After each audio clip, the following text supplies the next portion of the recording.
जय जय राम कृष्ण हरी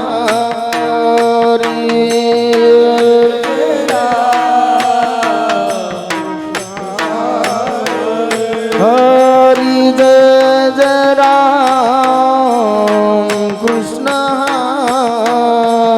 हरी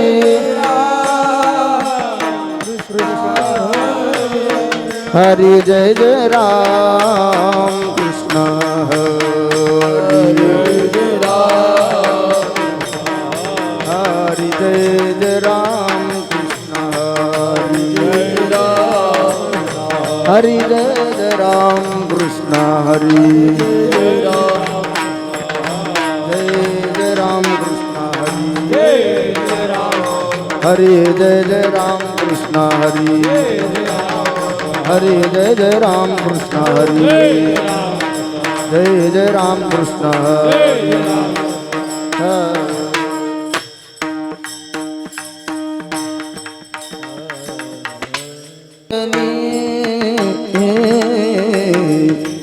रूप पाहता लोचनी पाहता लोचनी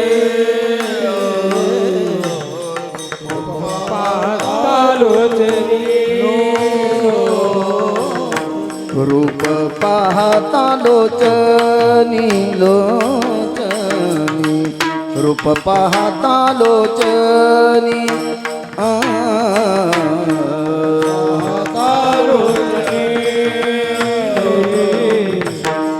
रूप पाहता लोचनी सुख झाले वो साजनी सुख झाले वो साजनी साजनी तो हा विठ्ठल बरवा तो हा विठ्ठल बरवा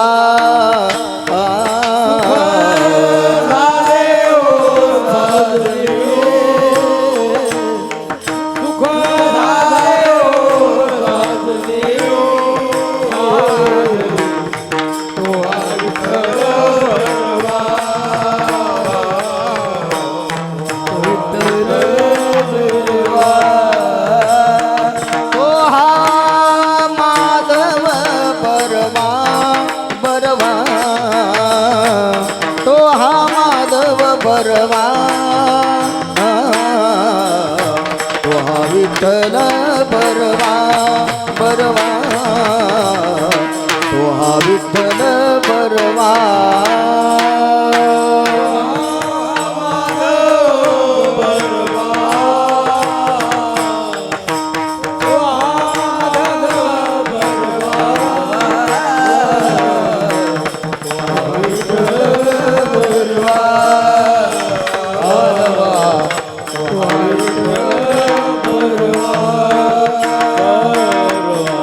बहुत सुकृताची जोडी जोडी बहुत सुकृताची जोडी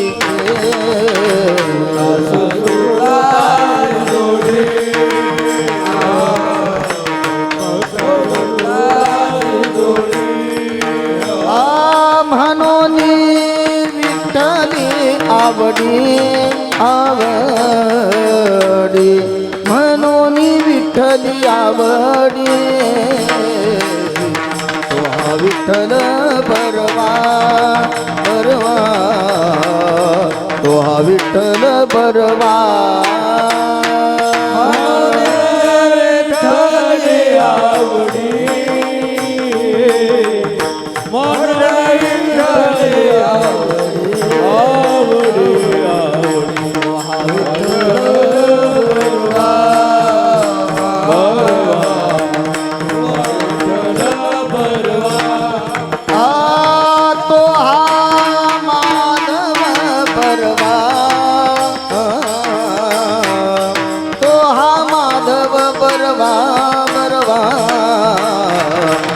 विठ्ठल बरवा तो हा विठ्ठल बरवा तो हा विठ्ठल बरवा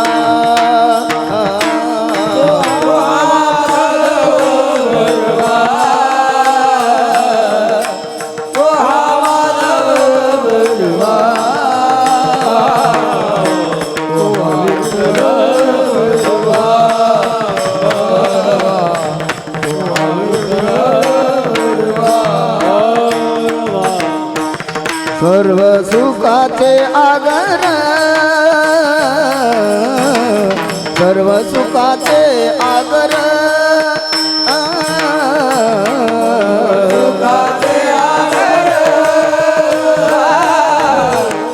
सर्व सुखाचे आगर सर्व सुखाचे आगर सर्व सुखाचे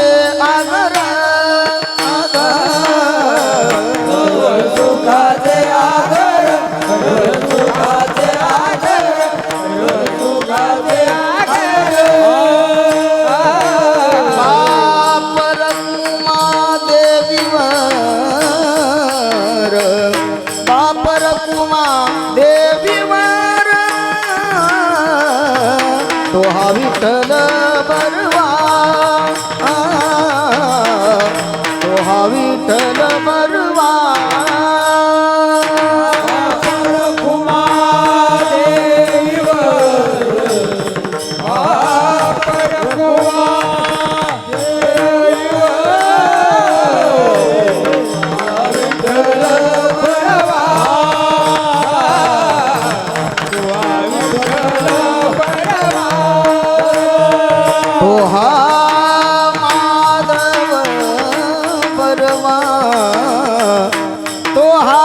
माधव बरवा बरवा तो हा विठ्ठल बरवा तो हा विठ्ठल बरवा तो हा विठ्ठल बरवा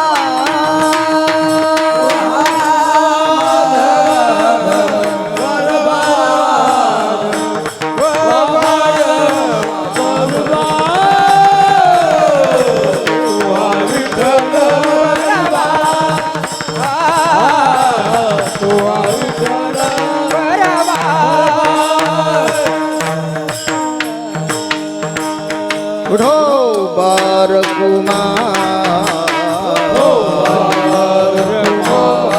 जय जय हो बार बार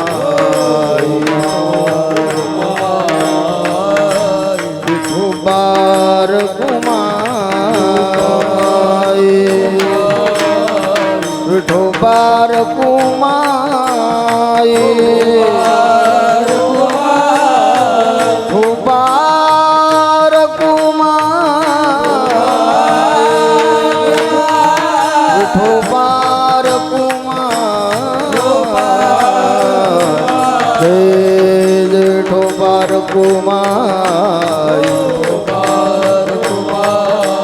ढोबार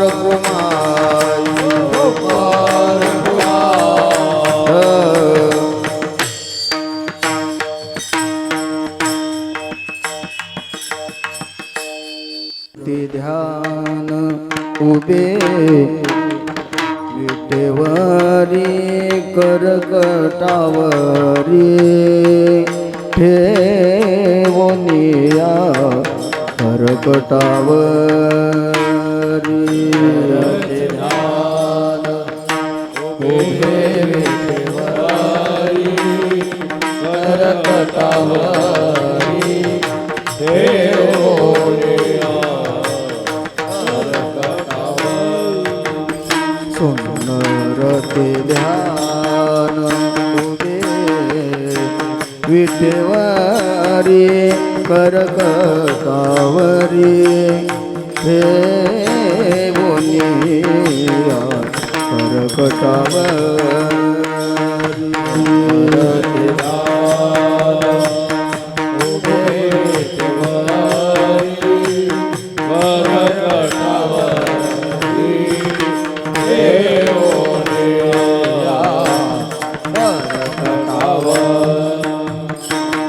तुळसी हार गळा आसे पितांबर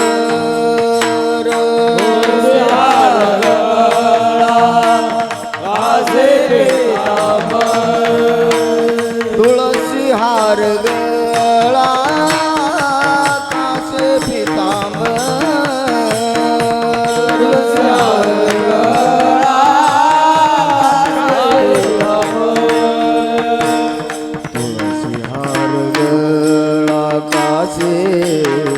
पितांबर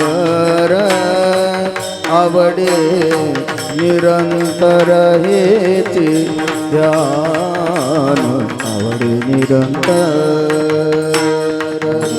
हार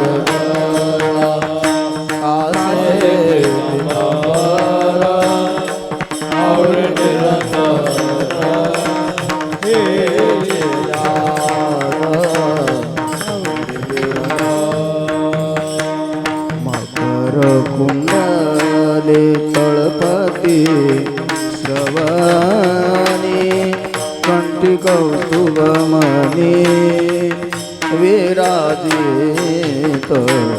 कंठी कौस्तुभ मनी कुंडले तळपती श्रवणी कंठी कौस्तुभ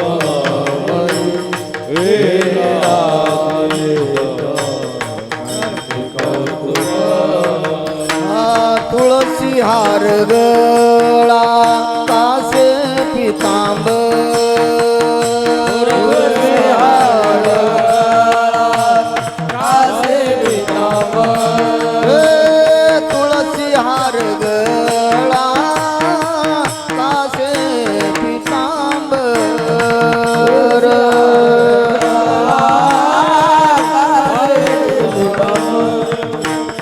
तुळसी हार गळा कासे पितांबर आवडे निरंतर हेचे ध्यान आवडे निरंतर तुळसी हार गळा कासे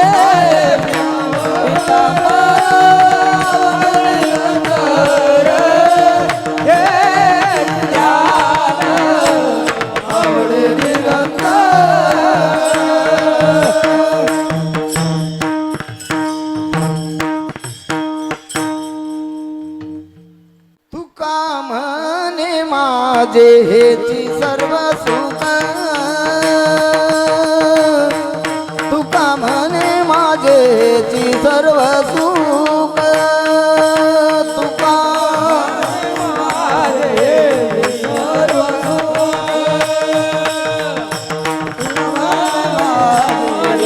सर्व सुख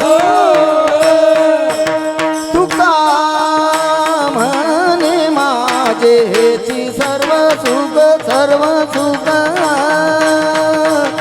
तुका म्हणे माझे हेची सर्व सुख तुका म्हणे माझे हेची सर्व सुख पाहिना श्रीमुख आवडीने पाहिन श्रीमुख आवडीने तुळसी हार गळा कासे पितांबर तुळसी हार गळा कासे पितांबर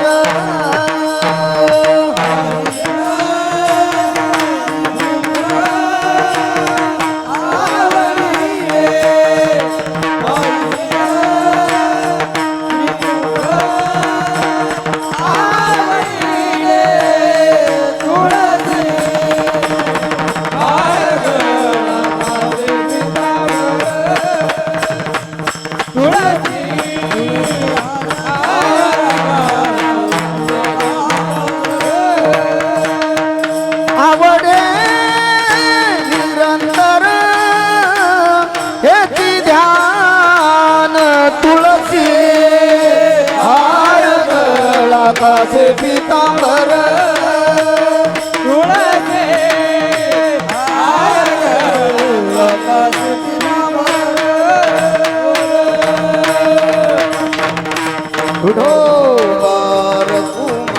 ढोबार कुमारी बार कुमार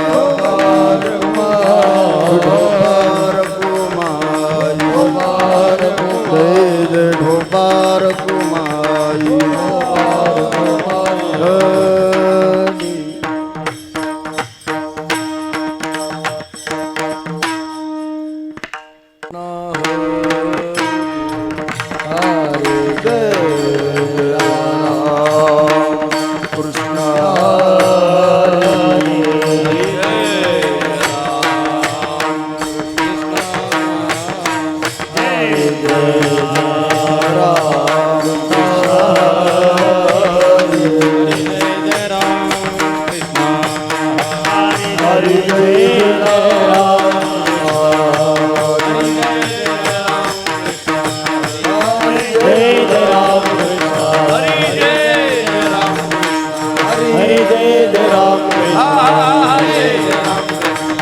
जय जय राम कृष्ण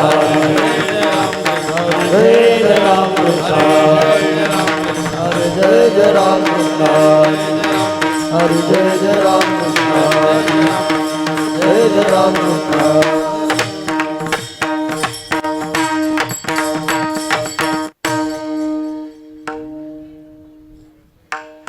रूप पाहता लोचनी सुख झाले वो साजनी तोहा विठ्ठल बरवा तोहा माधव बरवा तोहा माधव बरवा तोहा माधव बरवा रूप पाहता सुख झाले हो साजनी तोहा विठ्ठल बरवा तोहा माधव बरवा तोहा माधव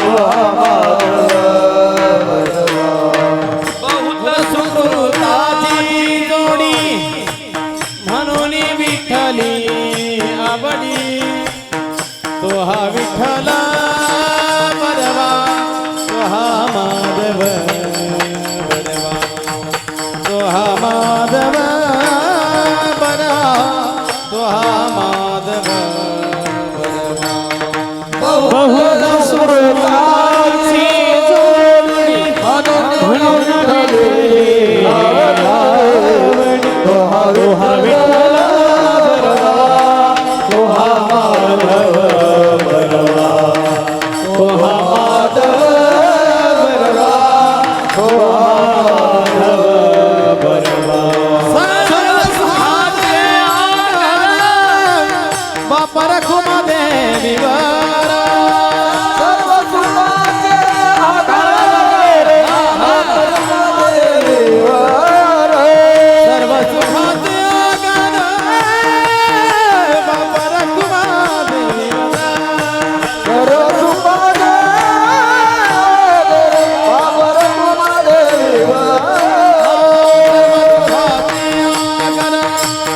बाबर कुमादेवीवर तोहा विठ्ठल बरवा तोहा माधव बरवा तोहा माधव बरवा तोहा माधव सर्व सुखाचे आधार बाबर कुमादेवीवर तोहा विठ्ठल बरवा तोहा माधव बरवा तोहा माधव तोहा माधव बरवा जय जय राम जय जय राम कृष्ण जय जय राम कृष्ण हरि जय जय राम कृष्ण जय जय राम जय जय राम कृष्ण जय जय राम कृष्ण जय जय राम कृष्ण जय जय राम कृष्ण जय जय राम कृष्ण हरि जय राम कृष्ण जय जय राम कृष्ण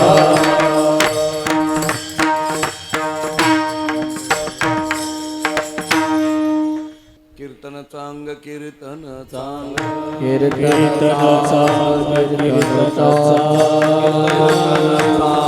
कीर्तन चांग कीर्तन चांग कीर्तन चांग ओय अंग हरी रूप ओय अंग हरी रूप ओय अंग हरि रूप ओय अंग हरि रूप ओय अंग हरि रूप ओय अंग हरि रूप कीर्तन चांग कीर्तन चांग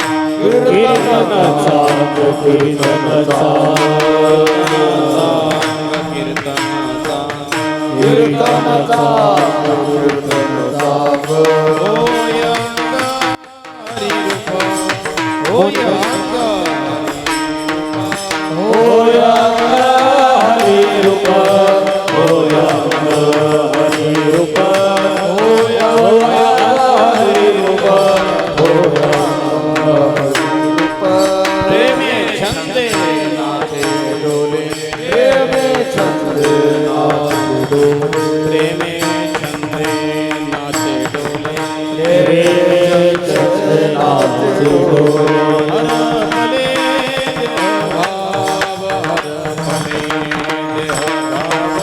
हर फले देह भाव हर पदे देह भाव हर पदे देह भाव एक देशी जीव कळा एक देशी जीव कळा एक देशी जीव कळा एक देशी जीव कळा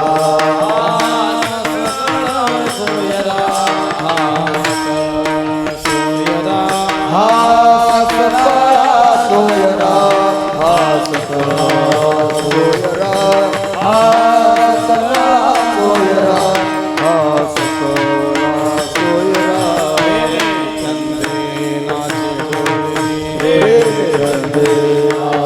डोले प्रेमे चंद्रे नाचे डोले चंदे नाचे डोले हर फले देह भाव हर फले देह भाव हर पदे देह भाव हर पदे देह भाव हर पदे देह भाव हर पदे देह भाव तुका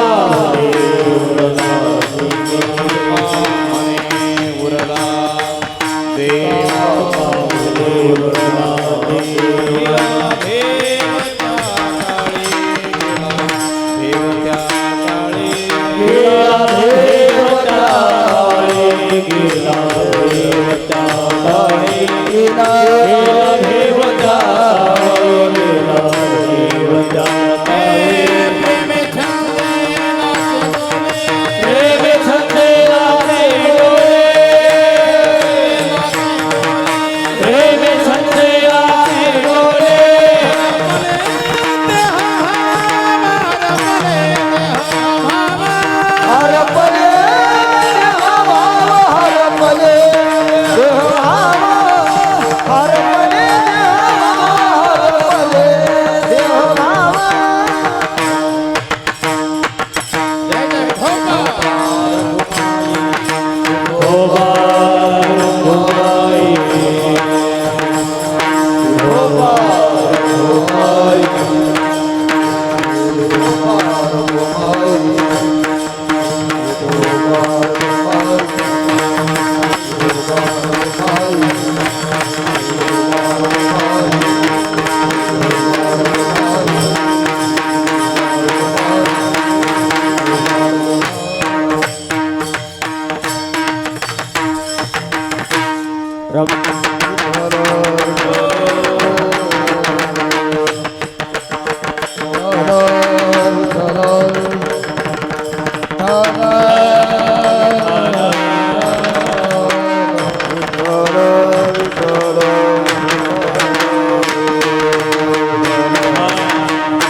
कीर्तनाचा अंग होय अंग हरिरूप प्रेमी छंदेनाचे डोले हरपले देहभाव एक देशी जीव कळा हास्त कळा सोयरा प्रेमे छंदेनाचे डोले हरपले देहभाव तुका म्हणी उरला देव गेला भेव त्या काळी प्रेमे छंदेनाचे डोले हरपले देहभाव पांडुरंगा करू प्रथमा नमः पांडुरंगा करू प्रथमा पांडुरंगा करू प्रथमा सरी चरणा संताची सरी चरणा संताची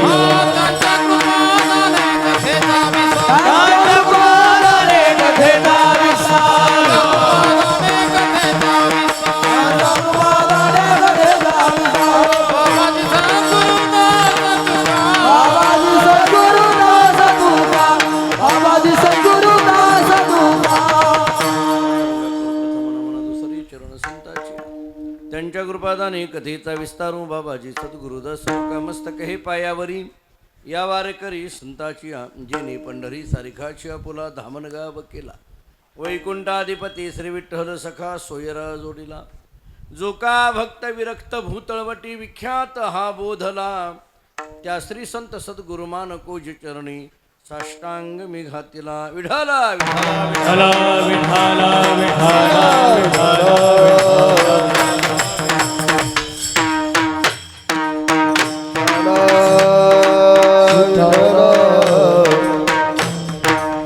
विठाला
हरपले देहभाव प्रस्तुत कीर्तन रूपी सेवेकरिता म्हणजे निरूपणाकरिता प्राप्त असणारा भंग महान भगवत भक्त जगद्गुरु श्री संत तुकाराम महाराज यांचा अत्यंत प्रसिद्ध महत्त्वाचा कीर्तन भक्तीचा विचार करणारा गोड असा चार चरणाचा अभंग आहे.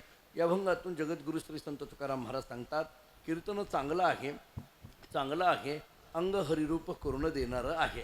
पहिला परिणाम सांगितला अंग हरिरूप करून देणारं होय अंग हरिरूप अशा या पद्धतीचं कीर्तन आहे. कीर्तन चांग एवढ्यावर महाराज थांबत नाहीत. महाराज आणखीन एक परिणाम सांगतात हरपले देहभाव कीर्तन चांग. तिसरा परिणाम सांगतात हा सकळा सोयरा कीर्तन चांग. आणि चौथा परिणाम सांगतात गेला भिव त्या काळे कीर्तन चांग. थोडं सोप्या शब्दात बोलायचं झालं तर कीर्तन चांगलं आहे. पहिला परिणाम अंग हरिरूप करून देणार आहे. दुसरा परिणाम देहभाव हरपून टाकणार आहे. तिसरा परिणाम परमात्मा व्यापक आहे याची जाणीव करून देणार आहे. आणि चौथा परिणाम मृत्यूची भीतीच घालविणार आहे. विठ्ठल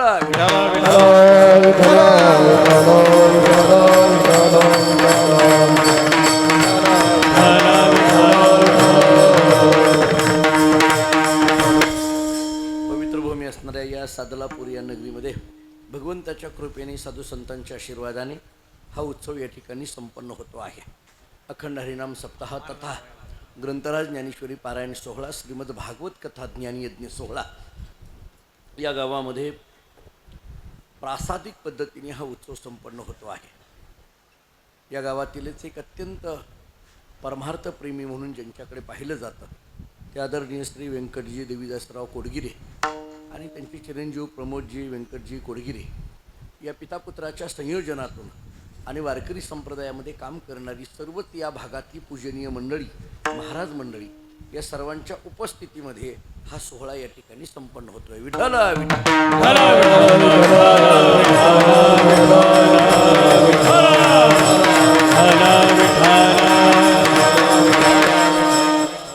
या अभंगामध्ये जगद्गुरु श्री संत तुकाराम महाराजांनी कीर्तन भक्तीच्या संबंधाने आपल्या अंतःकरणातल्या भावना व्यक्त केलेल्या आहेत. कीर्तन भक्ती असा शब्द मी वापरतोय. मुळात भक्ती म्हणजे तरी नेमकं काय? भक्ती साधन आहे का साध्य आहे? साधन कशाला म्हटलं जातं? ज्याच्या माध्यमातून पोहोचायचं असतं त्याला साधन म्हटलं जातं आणि जिथं पोहोचायचं असतं त्याला साध्य म्हटलं जातं. साधनं म्हटलं की अनेक असतात आणि साध्य म्हटलं की एक असतं. हे भक्ती जी सांगितली जाते तिला साधन म्हणायचं का साध्य म्हणायचं? थोडक्यात भक्तीच्या माध्यमातून कुठं पोहोचायचं आहे असं म्हणून साधन म्हणायचं का भक्ती प्राप्त होणं हे एवढंच एक साध्य म्हणायचं? नेमकं काय याला म्हणायचं? मी आपल्याला दोनही उत्तरं देऊन पुढं जातो. म्हटलं तर भक्ती साधनही आहे आणि म्हटलं तर भक्ती साध्यही आहे. एका वाक्यात बोलायचं झालं तर भगवत प्राप्ती होईपर्यंत भक्ती साधन आहे आणि भगवत प्राप्ती नंतर भक्ती ही साध्य आहे. विठ्ठल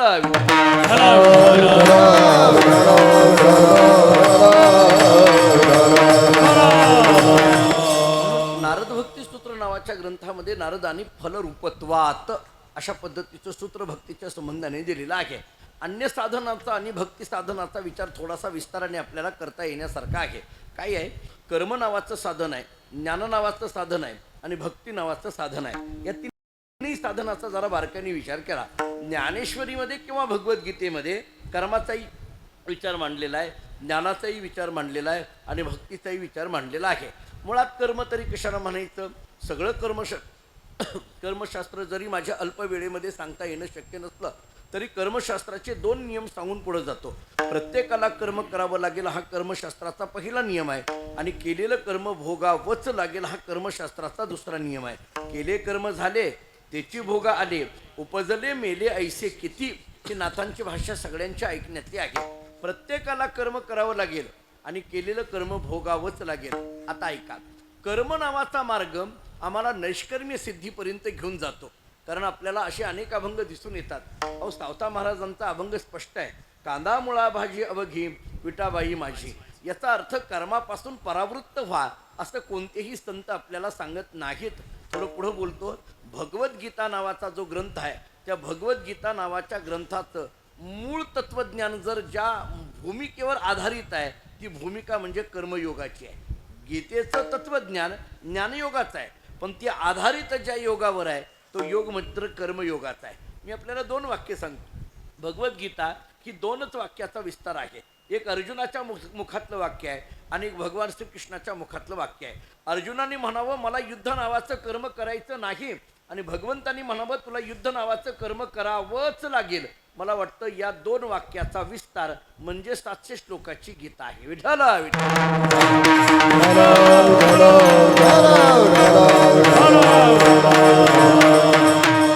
त्यामुळे या दृष्टीने आपण जरा बारकाईने बघितलं तर लक्षात येण्यासारखं आहे.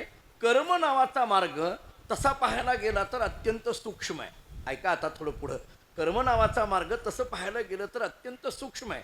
मी तुम्हाला गमतीने काही उदाहरणं देऊन पुढे जातो. ऐका, कर्माचा विचार करत असताना यज्ञ नावाच्या कर्माचा विचार जरा डोळ्यासमोर घ्या. बाकी सगळ्या कर्मांचा विचार करण्या इतकी वेळ माझ्याकडे नाही आहे. काय आहे, ज्ञानेश्वर महाराजांनी चिंतन अशी केलेली आहेत की कर्माशिवाय मनुष्य राहू शकत नाही. नीट ऐका, मी आपल्याला उदाहरणं देतो, ज्ञानोबारांनी दिलेली उदाहरणं देतो. मडकं आहे, त्या मडक्याने मातीचा कंटाळा करून जमेल का? मला सांगा. मडकं माहिती आहे ना आपल्याला, मडकं म्हणा, गाडगं म्हणा किंवा घट म्हणा, त्याला तत्वज्ञानामध्ये घट म्हटलं जातं. मडकं माहित आहे ना आपल्याला, मडकं माहिती आहे ना? जरा पुढं बोलू, माहीतच असलं पाहिजे. शेवटी कोण आहे? नाही, मी काल्याच्या कीर्तनार्थ म्हणतोय, दुसरं नाही डोक्यात घेत मी. ते लागत नाही का काल्याला? म्हणजे याचा अर्थ मडकं आपल्याला माहित आहे. मडकं म्हटलं की माती आलीच ना. मडक्याने असा विचार करून जमेल का, मी मडकं नावाने आकाराला येणार पण मातीचा मात्र स्वीकार करणार नाही, असं म्हटलं तर शक्य आहे का? आता थोडं पुढं ऐका. मडकं म्हटलं की त्यानं मातीचा कंटाळा करून जमत नाही. कपडा म्हटलं की त्यांनी तंतूचा कंटाळा करून जमत नाही. पाणी म्हटलं की त्यानं ओलेपणाचा कंटाळा करून जमत नाही. अग्नी म्हटलं की त्यांनी उष्णतेचा कंटाळा करून जमत नाही. तसं मनुष्य शरीर म्हटलं की कर्माचा कंटाळा करून जमत नाही. लक्षात घ्या. त्यामुळे कर्म हे करावंच लागतं. प्रत्येकाच्या वाट्याला आलेली कर्माची भिन्नता वेगवेगळी आहे. इथं बसलेल्यापैकी प्रत्येकाच्या वाट्याला काही ना काहीतरी कर्म आलेलं आहे. कोणी इथं नोकरदार असेल त्याच्या वाट्याला नोकरी हे कर्म आलं. कोणी इथं शेतकरी असेल त्याच्या वाट्याला शेती हे कर्म आलं. कोणी इथं व्यापारी असेल त्याच्या वाट्याला व्यापार हे कर्म आलं. कोणी नोकरी नावाचं कर्म करतंय, कोणी शेती नावाचं कर्म करतंय, कोणी व्यापार नावाचं कर्म करतंय. अहो, प्रत्येकाला कर्म आलंय. आमच्याही वाट्याला कर्म आलंय. असंच रोज बोलत राहा, हे आमच्या वाट्याला आलेलं कर्म आहे. जिथं जाईल तिथं आमच्या वाट्याला आलेलं हे कर्म आहे. प्रत्येकाच्या वाट्याला आलेलं कर्म आहे आणि त्या कर्मापासून बाजूला त्याला होता येत नाही. कर्म हे करावंच लागतं. आता थोडं पुढं ऐका. यज्ञ नावाच्या कर्माचा जर विचार आपल्याला करायचा, मी आत्ता या सादलापूरमध्ये जर असं म्हटलं की उद्या सकाळी आपल्याला यज्ञ नावाचा कर्म करायचा आहे किंवा यज्ञाला आरंभ करायचा आहे. समजा मी आत्ता 10 वाजलेले आहेत आणि आत्ता मी जाहीर केलं उद्या सकाळी 7 वाजल्यापासून आपल्याकडे यज्ञ करायचा आहे. लगेच कोण होई म्हणेल का? लगेच कोण होई म्हणेल? कोणी होई म्हणणार नाही. का? याचं कारण सांगतो. पहिली गोष्ट, यज्ञ करायचा आहे, मुहूर्त पाहायला पाहिजे. आपल्याकडे शास्त्रामध्ये त्याला अग्नी आहे का नाही पृथ्वीवर, इथून सुरुवात होते. आता याचा अर्थ तो मुहूर्त पाहावा लागणार आहे. यज्ञ नावाचा कर्म करायचा आहे, मुहूर्त बघावं लागेल. यज्ञ नावाचं कर्म करायचं आहे, त्याच्याकरता साधन सामुग्री गोळा करावी लागेल. यज्ञ नावाचं कर्म करायचं आहे, त्याच्याकरता पुरोहित व्यवस्थित पद्धतीने पुरोहिताची योजना करावी लागेल. यज्ञ नावाचं कर्म करायचं आहे, त्याला यजमानाची व्यवस्था करावी लागेल. यज्ञ नावाचं कर्म करायचं आहे, त्याच्या महाप्रसादाची व्यवस्था करावी लागेल. याचा अर्थ यज्ञ नावाच्या कर्माकरिता इतक्या सगळ्या गोष्टीची गरज आहे. त्याच्याशिवाय यज्ञ नावाचं कर्म सुरू करता येत नाही. मी आपल्याला आत्ता एक दुसरा प्रश्न विचारतो. मला सांगा, मी जर आत्ता जाहीर केलं उद्या सकाळी 7 वाजल्यापासून आपल्याला नामस्मरण करायला सुरुवात करायची आहे, काय अडचण आहे मला सांगा? इथं बसलेल्यापैकी कोणीतरी म्हणेल का, नाही हो पंचांग बघून येऊ? काही गरज आहे का त्याची? त्याच्याकरता मुहूर्ताची काही गरज आहे का? नाही. त्याला एक सामुग्री गोळा करावी लागेल. काय आवश्यकता आहे मला सांगा? पुरोहिताची व्यवस्था करावी लागेल. काय गरज आहे सांगा? यजमानाची व्यवस्था करावी लागेल. काय आवश्यकता आहे सांगा? याचा अर्थ याच्याकरता बाकीच्या काही आवश्यकतांची गरज नाही आहे. यज्ञ नावाच्या कर्माकरता मात्र या सगळ्या गोष्टीची गरजेची आहेत आणि नाम नावाच्या कर्माकरता मात्र यातल्या कोणत्याही गोष्टीची गरज नाही. मी बोलत नाही, ज्ञानोबाराय बोलतात, काळ वेळ नाम उच्चारिता नाही. दोन्ही पक्ष पाही उत्तर, दोन्ही पक्ष पाही उत्तर, दोन्ही पक्ष पाही उत्तर, दोन्ही पक्ष पाहे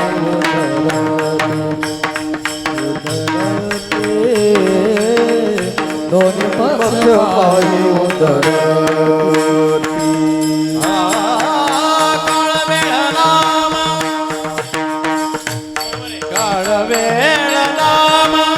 उच्चारिता नाही. काळ वेळ उच्चारिता, काळ वेळ नाम उच्चारिता नाही. काळ वेळ नाम उच्चारिता नाही. काळ वेळ नाम उच्चारिता नाही.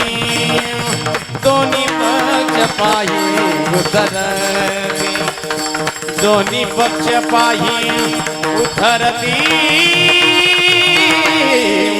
दोन्ही पक्ष पायी उद्धरती काळ वेळ नाम उच्चारिता नाही दोन्ही पक्ष पायी उद्धरते दोन्ही पक्ष पायी उद्धरते दोन्ही पक्ष पायी उद्धरते काळवेळ नाम उच्चारिता नाही दोन्ही पक्ष पाही उद्धरती. याचा अर्थ भगवत भक्ती करता नामा करता काळाचं बंधन नाहीये, वेळेचं बंधन नाहीये. पण यज्ञ नावाच्या कर्माकरता मात्र काळाचं वेळेचं बंधन आपल्याला स्वीकारावंच लागतं. तैस्य नव्हे नाम सर्व मार्ग वरिष्ठ येथे काय कष्ट न लाग येथे काय कष्ट न लागते येथे काय कष्ट न पैसे नव्हे नामा सर्व काही कष्ट न लागती. तेथे काही कष्ट न लागती. येथे काय कष्ट न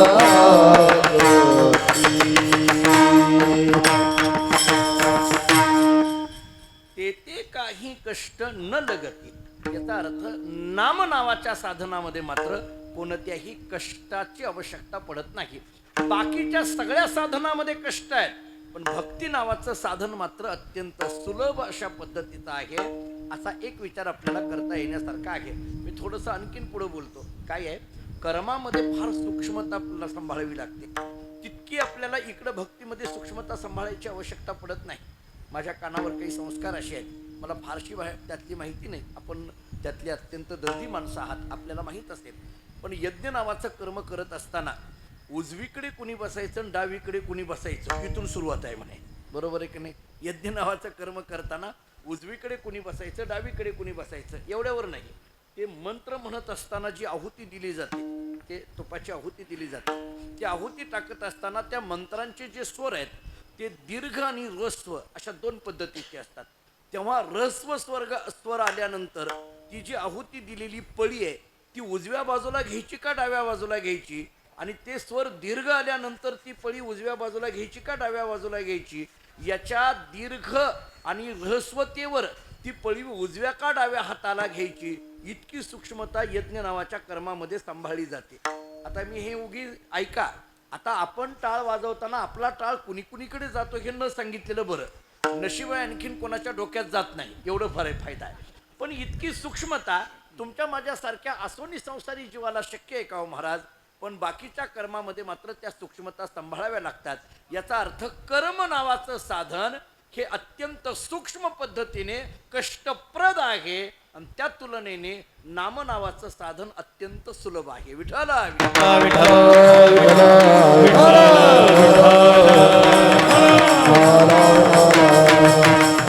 ठीक आहे, एक मुद्दा झाला. पण मला आणखीन एका साधनाबरोबर नामाची तुलना करायची आहे. काय आहे, माझा मूळ मुद्दा आहे कीर्तन भक्ती म्हणजेच नामसंकीर्तन भक्ती. मला तिथं पोहोचायचं आहे. पण मी त्याच्याकरता पूर्वपीठिका करताना हे कर्म नावाचं जे साधन आहे त्याच्यापेक्षा नाम नावाची भक्ती कशी वेगळी आहे हे मी आत्तापर्यंत जाणून दिलं. आता थोडा पुढचा विचार सांगतो. ज्ञान नावाच्या साधनापेक्षा सुद्धा नाम नावाची भक्ती कशी वेगळी आहे हे एका वाक्यात सांगतो. मुळात ज्ञान नावाचं जे साधन सांगितलं जातं याच्यामध्ये ज्ञान म्हणायचं तरी नेमकं कशाला? मी ज्ञानेश्वरीची एक ओवी देतो. ज्ञानोबा असं सांगतात, तरी परमात्मा ऐसे ते जया दिसे, तरी परमात्मा ऐसे जे एक वस्तू असे आणि ते जया दिसे ज्ञानास्तव. ज्ञानोबरांची भाषा अशी आहे की परमात्मा नावाची वस्तू ज्याच्याने आम्हाला प्रतीतीला येते त्याचं नाव आहे ज्ञान.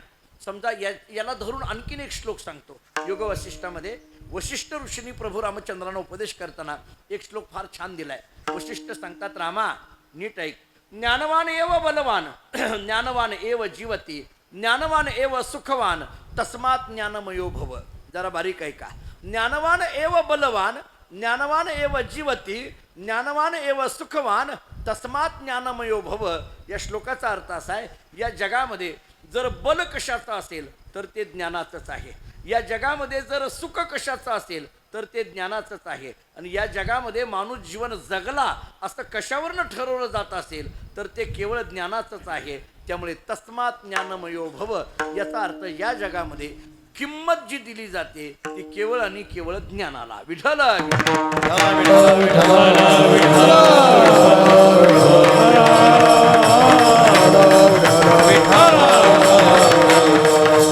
आणखीन थोडं याच्यात बारीक बोलू, ऐका.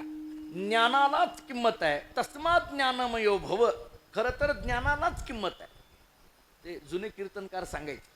आता आपण ही सगळी माझ्या माहितीप्रमाणे फळा काही फार लांब नाही आहे इथून आपल्याला. त्यामुळे जवळ या परिसरामध्ये फळा नावाचं संस्थान संत मोतीराम महाराजांच्या पदस्पर्शाने पावन झालेला हा सगळा परिसर आहे. त्यामुळे महाराजांच्या या संस्थांवर किंवा या फळावर अनेक विद्वानांची कीर्तनं आपण ऐकलेली मंडळी आहात. जुने कीर्तनकार एक उदाहरण द्यायचे. काय झालं म्हणे, एक मशीन बंद पडलं आणि ते मशीन बंद पडल्यानंतर ते नीट होईना. 10-12 कर्मचारी ते खिळा ठोकायला लागले. इकडला एकदा ठोकायचा, तिकडला एकदा ठोकायचा, इकडला एकदा ठोकायचा, पण काही केल्याने ते मशीन काही सुरू होईना. शेवटी 2 दिवसानंतर त्या मॅनेजरनी एका इंजिनियरला बोलवलं. तो इंजिनियर आला. त्यांनी ते सगळं बघितलं. एक हातोडा घेतला आणि बरोबर कुठला तरी मधला एक खिळा त्याने ठोकायला सांगितला. तो खिळा ठोकला. ते मशीन सुरू झालं. सगळ्यांना आनंद झाला. 2 दिवस झालं आपण खिळे ठोकतोय पण आपल्याला काही हे मशीन सुरू झालं नाही. या इंजिनियरनी मात्र 2 मिनिटामध्ये हे मशीन सुरू झालं. सगळेजण त्याचं कौतुक करायला लागले. त्या मॅनेजरनी त्या इंजिनियरला विचारलं, तुम्हाला किती द्यायचे? त्यांनी सांगितलं 10,000 रुपये. ती जी बाकीची 10-12 जण होती ना, ते म्हटले, अहो काय बोलायला लागलात, खेळा ठोकायला कुठे 10,000 असतात का? त्या इंजिनियरनी सांगितलं, खेळा ठोकायचे 10,000 नाही, कुठला खेळा ठोकायचा त्याचे 10,000 आहे. कळलं का? बघा, कुठला खेळा ठोकायचा याचा अर्थ ती जागा कळाली पाहिजे. आणि तुम्हाला सांगू, ती जागा कळण्याकरिता ज्ञानाचीच गरज असते. विठ्ठल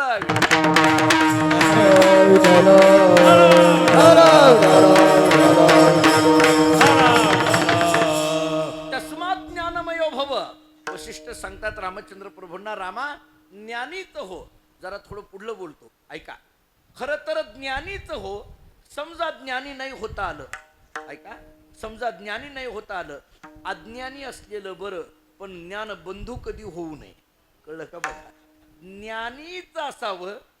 समजा काय मूळ मुद्दा माझा, ज्ञानीच असावं, पण समजा ज्ञानी नाही होता आलं तर अज्ञानी असलेलं बरं, पण ज्ञान बंधू कधी होऊ नये. तुम्ही सगळी सादलापूरकर म्हणतात हे ज्ञान बंधू काय आहे, सांगतो मी आपल्याला. ते सांगायलाच इतक्या दुरून आलोय. आता सांगतो.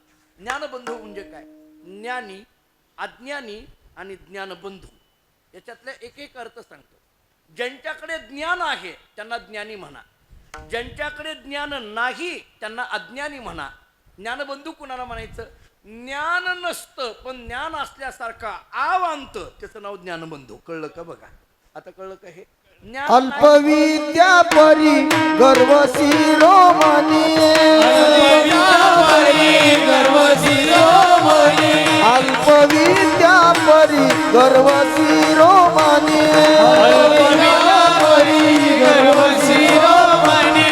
मजहुनी ज्ञानी कोण आहे, मजहुनी ज्ञानी कोण आहे.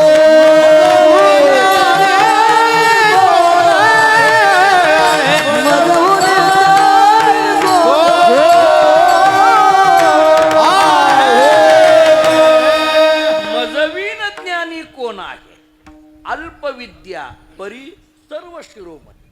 अल्पविद्या आहे किती? जरा ज्ञानबंधू हा शब्द महाराजांनी प्रमाण दिलं, त्याच्यातून कळून घ्या. आणि हे प्रमाण ऐकूनही नाही कळालं तर एका शब्दात सांगू का? अर्धवट शाना. आता कळलं का? बघा, याच्यापेक्षा सोपं सांगता येत नाही. आता ज्ञानबंधू ज्ञान नसतं पण ज्ञान असल्यासारखं आपल्याकडे दाखवतं. तुम्हाला गमतीने पुढलं बोलू. या जगाला ज्ञानी लोकांचा त्रास नाही. ज्ञानी लोकांचा त्रास नाही का? चौथी याची ठाई काहीच करणे नाही. जरा पुढलं बोलू. अज्ञानी लोकांचाही त्रास नाही, कारण ती म्हणतात आपल्याला याच्यातलं काही कळतच नाही, त्यामुळे त्यांचाही त्रास नाही. या जगाला त्रास आहे ही या मधल्याच आहे, ज्ञानबंधूचा. की जे ज्ञानबंधू आहे का नाही याचा त्रास आहे. सध्या जे जग अस्वस्थ आहे, उद्विग्न आहे, जगाचं काय घेऊन बसला? संप्रदाय सुद्धा उद्विग्न आहे या मधल्यामुळे आहे. विठ्ठल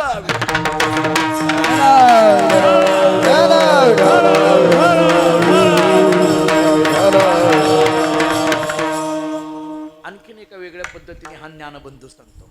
ज्ञानेश्वरीतलीच एक ओवी देतो. काय आहे, विस्तार फार मोठा आहे पण थोडक्यात सांगतो. भगवान श्रीकृष्ण परमात्माने अर्जुनाचा पहिल्या दुसऱ्या अध्यायातला जो संवाद आहे त्याच्यात चाललेली चर्चा आहे. ते अर्जुनाने हातातलं धनुष्य खाली टाकलं, युद्ध करायचं नाही वगैरे वगैरे म्हणायला लागला आणि बोलता बोलता अर्जुन देवाला सांगायला लागला, देवा युद्ध करणं चांगलं नसतंय. कोण म्हणायला लागलाय? अर्जुन देवाला. आणि त्याच्या पुढे बोलायला लागला, देवा तुला माहीत नाही हे युद्ध केल्यानंतर आपल्याच भावाला मारायचं हे पाप लागण्यासारखं आहे, हे आपल्या गुरूंना मारायचं हे पाप लागतंय, त्यामुळे हे चांगलं नाही. त्याच्या पुढे अर्जुन म्हणायला लागला, देवा हे एक तर चांगलं नाही, मी तर करणार नाही, तू सुद्धा असं कधी करायला जाऊ नको. देवाला सांगायला लागले. देव आपला आता गप बसून ऐकायला लागले. आणि मग बराच वेळ झाल्यानंतर अर्जुनाने पुन्हा देवाच्या समोर प्रश्न केला की देवा आता हे इतकं सगळं माझं 2 अध्यायामध्ये बोलून झालंय, फक्त मला एका प्रश्नाचं उत्तर दे. खरंच मला कळे ना युद्ध करावं का न करावं. अर्जुन म्हणायला लागला, देवा मला कळे ना युद्ध करावं का न करावं, काय करू, मी युद्ध करू का न करू. भगवान बघत होते. थोडे भगवान हसले. हसल्यानंतर अर्जुनाने विचारलं, देवा काय झालं हसायला. भगवंतांनी सांगितलं, अर्जुना तुझं कसं झालंय सांगू का. तू मला विचारायला लागला की काय करू सांग, पण मी तुला काय सांगू. म्हणले का, त्याचं कारण आहे सांगतो. म्हटले काय आहे, तुझी स्थिती अशी आहे, तू जाणता तरी म्हणविसी परी नेनिविते न संदिशी, शिकवो म्हणो तरी बोलसी बहुसाल नीती. मला वाटतं ही ओवी म्हणजे ज्ञानबंधूचं लक्षण आहे. तू जाणता तरी म्हणविसी परी नेनिवेते न संदिशी. अरे तू स्वतःला शहाणा तर म्हणून घेऊ लागला, पण नेनिवेते म्हणजे अज्ञानपणाला मात्र तू सोडायला तयार नाही. मग स्वतःला शहाणा म्हणून घेणारा आणि वेडेपणाला सोडायला तयार नाही अशा माणसाला किती जरी शिकवायला गेलं तर त्याचा काही फायदा नसतो. आणि हे सगळंच जर नाही कळालं तर एका वाक्यात बोलू, पाटी कोरी असली की लिहायला सोपं जातं, पाटी भरलेली असली की लिहायला अवघड जातं. विठ्ठल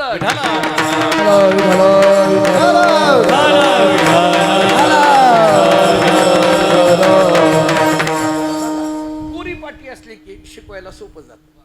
थोडं काही वाईट वाटून घेऊ नका, पण थोडं स्पष्टच बोलतो.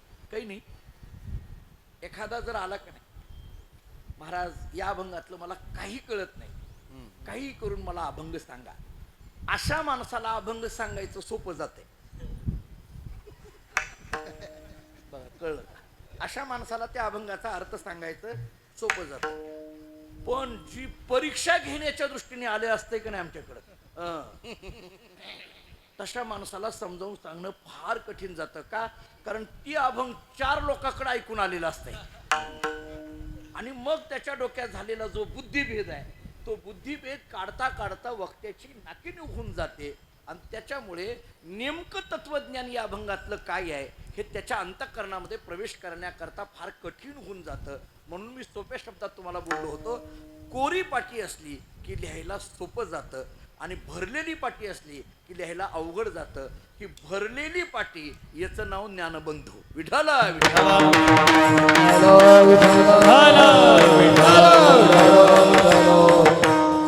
त्याला एकाच वाक्यात उत्तर द्यायचं झालं तर ज्ञानेश्वरीचीच ओवी देतो, मी वेगळं सांगत नाही. ज्ञानोबाराय बोलतात, नवल अहंकाराची गोटी विशेषण लगे अज्ञाना पाठी, सज्ञानाची झोंबे कणकी नाना संकटी नाचावी. हा अहंकार असा गमतीच आहे, अज्ञानाच्या मागं लागत नाही, पण ज्ञानी म्हणून घेणाऱ्याला सोडत नाही. कसा कुठून कोणत्या रूपाने येतो. अद्वैत वेदांतांनी तर चिंतन असं केलंय, अहम ब्रह्म अस्मी याच्यातला अहम सुद्धा अद्वैत वेदांताला चालत नाही. मी ब्रह्म आहे याच्यातला मी सुद्धा निघून गेला पाहिजे. नेणीव तर जावीच जावी, पण जाणीव सुद्धा जावी. जाणीव नेणीव भगवंती नाही, हरि उच्चारणी पाही मोक्ष सदा. किंवा तुकोबरांचे शब्द आहेत, त्याग तरी ऐसा करा अहंकारा दौडावे. तुकोबराय घरा दौडावे असं म्हणत नाही, तुकोबराय वस्तू दौडावी असं म्हणत नाहीत, तुकोबराय अहंकारा दौडावे असं म्हणतात. याचा अर्थ तो अहंकाराचा ममत्वाचा स्पर्श होण्याची शक्यता आहे. त्यामुळे ज्ञान नावाच्या मार्गामध्ये ही उणीव आहे. मी एक कर्म नावाचा मार्ग आपल्याला सांगितला, दुसरा ज्ञान नावाचा मार्ग सांगितला, आणि या दोनही मार्गापेक्षा मला तिसऱ्या मार्गाकडे आपल्याला घेऊन जायचं आहे, भक्ती नावाचा मार्ग. आता ही भक्ती म्हणजे तरी काय, मी ज्ञानेश्वरीतली एक ओवी देतो. आधी ज्ञानोबाराय सांगतात, एरवी तिजी नाचवती हे पहिली ना सरती, पै माझी ये सहज स्थिती भक्ती नाम. भक्ती शब्दाची व्याख्या इतकी गोड ज्ञानोबारांनी केली. पै माझी ये सहज स्थिती, माझ्या स्वरूप स्थितीलाच भक्ती म्हणा. समजा हे कळायला अवघड वाटायला लागलं तर नाथांची भक्तीची व्याख्या केलेली नाथराईंनी सांगतो. एकनाथ महाराज सांगतात, अहर्निशी माझी कथा, अहर्निशी माझी वार्ता, अहर्निशी माते ध्याता, भक्ती नामती तत्वता. आणि या दोनही व्याख्या थोड्याशा अवघडच वाटायला लागल्या तर तुकोबरांची सोपी व्याख्या सांगतो. ह्याची थोर भक्ती आवडते देवा, संकल्पावी माया संसाराची संकल्पावी माया संसाराची संकल्पावी माया संसाराची संकल्पावी माया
थोर भक्ती आवडते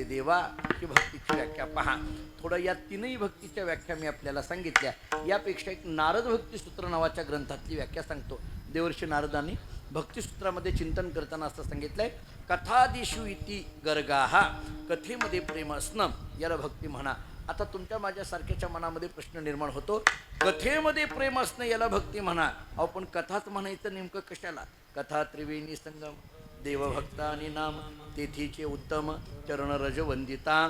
बर, या कथेचं महात्म्य सांगताना तुकोबाराय सांगतात, करू याची कथा नामाचा गजर, आम्हा संसार काय करी. मला कधी कधी अभंगाचा अभ्यास करताना आश्चर्य वाटतं. महाराज सांगतात, करू याची कथा नामाचा गजर. पण ही याची म्हणजे नेमकं कुणाची?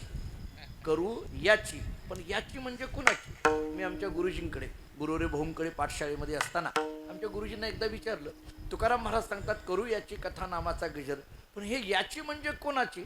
मला त्यांनी विचारलं, तुला हा का प्रश्न पडला? मी म्हटलं, अलीकडल्या काळात कुणाचीही चालली म्हणून पडला, बाकी काही नाही. काही काही कथाकार ती कथा सांगतात का स्वतःची व्यथा सांगतात याच्यावर शंकाच आहे आता माझ्या मनामध्ये. कारण कथा ही कथा सामान्य नाहीये महाराज, मी बोलत नाही. ऐका, शुकाचार्य श्रीमद भागवतामध्ये द्वितीय स्कंदामध्ये चिंतन करताना या कथेचं महात्म्य सांगताना आरंभाला सांगून जातात, एकांत लाभम वचसोनो पुस्ताम सुश्लोक मौलेर गुणवाद माहो श्रुतेश विद्वद्भी रूपा कृतायाम कथा सुधायाम उपसंप्रयोगम. ही श्रीमद भागवतातली भाषा आहे. शुकाचार्यांच्या मुखामध्ये श्लोक असा आहे, कथा सुधायाम उपसंप्रयोगम. कथा कथा नाहीये तर कथा सुधा. सुधा या शब्दाचा अर्थ अमृत. बरं, याला जोडून तुकोबरांचं प्रमाण देतो, कथामृत पान न करती श्रवण काय प्रयोजन मग याचे. तुकोबरांचे शब्द आहेत. याचा अर्थ कथा कथा नाहीये तर ती कथा अमृत आहे. माझ्या माहितीप्रमाणे आपण श्रीमद भागवत कथा इथं आदरणीय हरिभक्तीपरायण जगन्नाथ महाराजांच्या मुखातून ऐकत आहात. कथेमध्ये महात्म्यामध्ये एक विषय येतो पहा. महात्म्यामध्ये काय झालं, स्वर्गाचा राजा इंद्र अमृताचा कलश घेऊन शुकाचार्यांच्या जवळ गेला. ऐका जरा काय आहे, मला कधी कधी या सगळ्या कथाचा विचार करताना आश्चर्य वाटतं. शुकाचार्यांनी कथा सांगितली ना, ऐकली कोणी? राजा परीक्षितीने. बरं, का ऐकायला बसला? मृत्यूच्या भीतीने. का मृत्यूची भीती निर्माण झाली? त्याला शाप लागलेला होता. काय शाप होता? 7व्या दिवशी तुला मृत्यू येईल. कशा करता? मेलेला साप एका ऋषीच्या गळ्यामध्ये अडकवलेला होता. हे सगळं माहिती आहे आपल्याला. मला कधी कधी प्रश्न असा पडतो, राजा परीक्षिती हा काही सामान्य नाही आहे महाराज. राजा परीक्षिती हा तसा भगवत भक्त आहे. थोडं वेगळ्या अंगाने बघायचं झालं तर पांडवांच्या कुलातला आहे. मग राजा परीक्षिती जर एवढा भगवत भक्त असेल तर माझा एकच प्रश्न आहे, मेलेला साप ऋषीच्या गळ्यामध्ये अडकविण्यासारखं पाप त्यानं का केलं? त्याला माहित नाही का मेलेला साप ऋषींच्या गळ्यामध्ये अडकवणं हे पाप आहे? हे माहित नाहीये का? मग असं असून सुद्धा हे पाप करण्याची त्याला वृत्ती का झाली? त्याचं मन का झालं? त्याचं उत्तर देताना भागवताने एका ठिकाणी उत्तर असं दिलेलं आहे की त्या दिवशी राजा परीक्षिती शिकारीला जाताना जरासंधाचा मुकुट घालून गेला. ऐका, जरासंधाचा. त्याची बुद्धी का बदलली? त्याचं उत्तर हे दिलं जातं. त्या राजा परीक्षितीची बुद्धी का बदलली त्याचं उत्तर हे दिलं जातं. त्या दिवशी शिकारीला जाताना जरासंधाचा मुकुट घालून गेल्यामुळे आता जरासंधाचं आणि कृष्णाचं वैर काय होतं हे वेगळं सांगायची गरज नाही. आणि म्हणून दुर्बुद्धीने युक्त असलेला तो मुकुट जेव्हा परीक्षिती राजाने डोक्यावर घेतला आणि त्या मुकुटाचा स्पर्श झाल्यामुळे राजा परीक्षितीची बुद्धी बदलली आणि मेलेला साप ऋषींच्या गळ्यामध्ये अडकवण्यासारखं पाप केलं. याच्यातून काय शिकावं? मी गमतीने असं सांगत असतो, याच्यातून एकच शिकावं, दुसऱ्याची टोपी घालून घेऊ नये. जरा पुढचं वाक्य सांगू का? मुळात दुसऱ्याला टोपी घालू नये, पहिलं वाक्य. आणि दुसऱ्याची टोपी कधी घालून घेऊ नये. काही काही माणसं बघा तुम्ही, अहो मला सांगा, आपली आपली टोपी आपल्या बरोबर असली पाहिजे. जुने आता हे जुनी जाणती मंडळी आहेत, ज्येष्ठ मंडळी आहेत, फडावरची मंडळी आहेत, त्यांना विचारा. पूर्वी तर आपला टाळ आपणच घेऊन, आजही आपल्याकडे फडावर संस्थांवर आपल्या आहेच फळा संस्थांना नियम, आपला टाळ आपणच घेऊन जायचा. आज पूर्वी आपल्या काही काही ठिकाणी मी बघितलं. मी एका ठिकाणी आमच्याकडे कर्नाटकामध्ये गेलो आणि फार मोठे गायक होते, ते खाली बसलेले होते. आणि मग आता आमचा कीर्तनाचा अभंग झाला, चाल म्हणण्याकरता ते बसलेले गायक उठले. बऱ्याच बसलेल्या लोकांना अशा चाली द्यावे लागतात आम्हाला. खरं तर द्यायचा नियम नाही आपल्याकडे, पण ती दिली जाते. आता ते काही नाही म्हणता येत नाही. त्या गावात जायचं असतंय, कीर्तन करायचं असतंय, कीर्तनापेक्षा महत्वाचं, त्यामुळे कधी बोलत नाही आम्ही कधी कधी. आता ते बसलेले होते, ते म्हणले नाही नाही उठा उठा, फार मोठे गायक आहेत, चला या बाबा. ते आले. कधी कधी मी काही काही चाल म्हणणारी बघतो, ते आम्हाला असं सरकवतात आणि ह्याच्यावर येऊन उभारतात. मी आपलं सहज बोललो, आपल्यात कधीच नाही, आपल्यात कधीच नाही. आज नाही महाराज, आमची जवळजवळ 20 वर्षाची मैत्री आहे. नारायण महाराज काय, प्रकाश महाराज काय, विकास महाराज काय, प्रमोद महाराज काय, ही सगळी मंडळी. त्यामुळे मी 20-25 वर्ष झाले या सगळ्या मंडळींना बघतोय. पण कधी कधी बघा तुम्ही, ते असं महाराजाला सरकवतात, याच्यावर उभा राहतात. तर बरं, आता आम्ही त्यालाही परवानगीच देतो का? हे सूत्र बघा तुम्ही. मला काही काही गोष्टी आता थोड्या कीर्तन या शब्दाच्या संबंधाने थोड्या बोलायच्याच आहेत. आज बोलायच्यात म्हणजे मी ती ठरवूनच आलेलो आहे बोलायचं. त्याचं कारणही सांगतो नंतर. आता ऐका, आता काय झालं, ते आले गायक, ते खाली बसले होते, ते आले. ठीक आहे, आता मोठे गायक आहेत, टोपी नाही त्यांना. आणि त्यांनी काय केलं, पुढल्या माणसाच्या डोक्यावरची टोपी घेतली, आपल्या डोक्याला घातली आणि चाल म्हणायला लागले. काही नाही, स्वरातून गेली, बाकी काही नाही. एवढंच झालं, कळलं का? बघा आता हा एवढं. त्याचा गोंधळ का? दुसऱ्याची टोपी घातल्याचा हा परिणाम आहे. त्यामुळे आपली वस्तू आपल्याच जवळ असावी. अहो जुनी लोक आपण बघा, त्यांची पूजेची पिशवी स्वतंत्र असायची. आपली ज्ञानेश्वरी रोज नित्यवाचनाची ज्ञानेश्वरी बरोबर, नित्यवाचनाचा गाथा बरोबर, नित्य असणारी पूजेचं साहित्य बरोबर. आता आमच्याकडे फळावरचे काही वारकरी बघतो, तरुण वारकरी, ते चंद्रभागेला स्नान करून कार्तिकीला आमच्याकडे फळ असतो वाळवंटात, आपण आलाय अनेकदा. आणि मग वाळवंटात आम्ही बघतो, तंबूमध्ये आल्यानंतर गोपीचंद एकाचा, बुक्का दुसऱ्याचा, पाणी तिसऱ्याचं, आरसा चौथ्याचा, कपाळ याचं. कधी कधी ते आम्हालाच म्हणतात तुम्हीच गंध लावा, आम्हीच लावायचा, त्याला लावून सुद्धा घ्यायचा नाही. कारण ती तेवढं कार्तिकी पुरताच गंध लावतो, त्याच्यानंतर पुढल्याच कार्तिकीला. काही काही असे असतात. असं नाही चालत. संप्रदायाची तत्व इतकी सूक्ष्म सांगितली जातात. या मी जरा थोडं पुढे बोलू. ही जी साहित्य आहे की नाही, आपला गंध, आपल्याकडे असलेली ज्ञानेश्वरी. आता एक नाव घेऊन जातो, एखाद्या वेळेस तुम्हाला माहीत असेल किंवा नसेल, वैकुंठवासी भोसरीकर माऊली एक नावाची फार मोठी व्यक्ती होऊन गेली पुणे परिसरामध्ये. यांना सगळ्यांना माहीत आहे भोसरीकर माऊली. केशव महाराज गाथा पाठ होता त्यांचा, सगळा गाथा पाठ, सरळ गाथा पाठ नाही, उलटा गाथा पाठ होता महाराज. आम्ही प्रत्येक दशमीला त्यांना भेटायला जायचो. गाथा कायम पाठ, सगळा गाथा पाठ.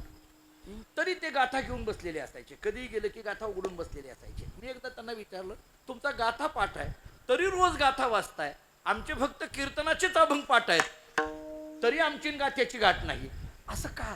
मला त्यांनी फार गोड उत्तर दिलं. त्यांनी सांगितलं की कधीही कीर्तनाला जाताना गाथा पाहूनच जायचा. पाहून या ग्रंथ करावे कीर्तन. ते म्हटलं पाहूनच जायचं. म्हटलं पाठ असलेला अभंग तरी हो म्हटलं तरी. म्हटलं का? त्यांनी मला उत्तर एवढं गोड दिलं की आपण कीर्तनाला जाताना गाथ्यामध्ये तो अभंग पाहून जाणं म्हणजे अगोदर गाथ्याला नमस्कार करणं आणि मग कीर्तनाला जाणं, आणि गाथ्याला नमस्कार करणं म्हणजे प्रत्यक्ष जगद्गुरु तुकोबारांच्या पाया पडून कीर्तनाला जाणं. हा त्यातला अर्थ आहे, लक्षात घ्या. हा त्यातला बारीक अर्थ आहे. आणि एक दुसरा अर्थ त्यांनी असा सांगितला, तोच अभंग आम्ही पुन्हा पुन्हा वाचायला लागलो, पुन्हा पुन्हा वाचायला लागलो, कैक वेळेला वाचायला लागलो. पारायण हा शब्द काय आहे सांगू का? आपल्याकडे जे पारायण केलं जातं, बऱ्याचदा काही काही लोक म्हणतात तुम्ही 3-3 तास ज्ञानेश्वरीची पारायण करता, 6-6 तास गाथेची पारायण करता, काय होतं? आम्हाला कॉलेजमध्ये असताना एका माझ्या मित्राने विचारलं, पारायण एवढं करतो, पारायण केल्याने काय होतं? मी एकाच वाक्यात उत्तर दिलं, पारायण केल्याने नारायण होतं, म्हणजे नारायण असं म्हटलं मी. पारायण का बघा तुम्ही, त्याची अनुभूती ज्याच्या त्याला येत असते. त्या ओवीवरनं जेव्हा आपण बोट फिरवत असतो, कैक वेळेला ती ओवी आपल्या मुखातून किंवा त्याच्या हाताने स्पर्श करून जात असते. एकदा, दोनदा, 10दा, 15दा, 20 वेळेला, 25 वेळेला, आणि मग कधीतरी त्या ओवीचा साक्षात्कार आपल्यावर होतो, त्या अक्षरांची कृपा आपल्यावर होते. कृपा करी हरी तयावरी,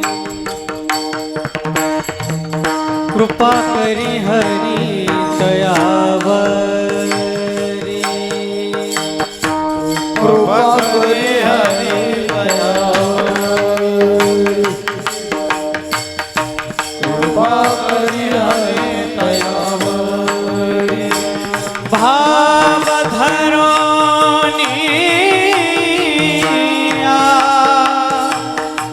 भाव धरोनिया वाचे ज्ञानेश्वरी, भाव धरोनिया वाचे ज्ञानेश्वरी.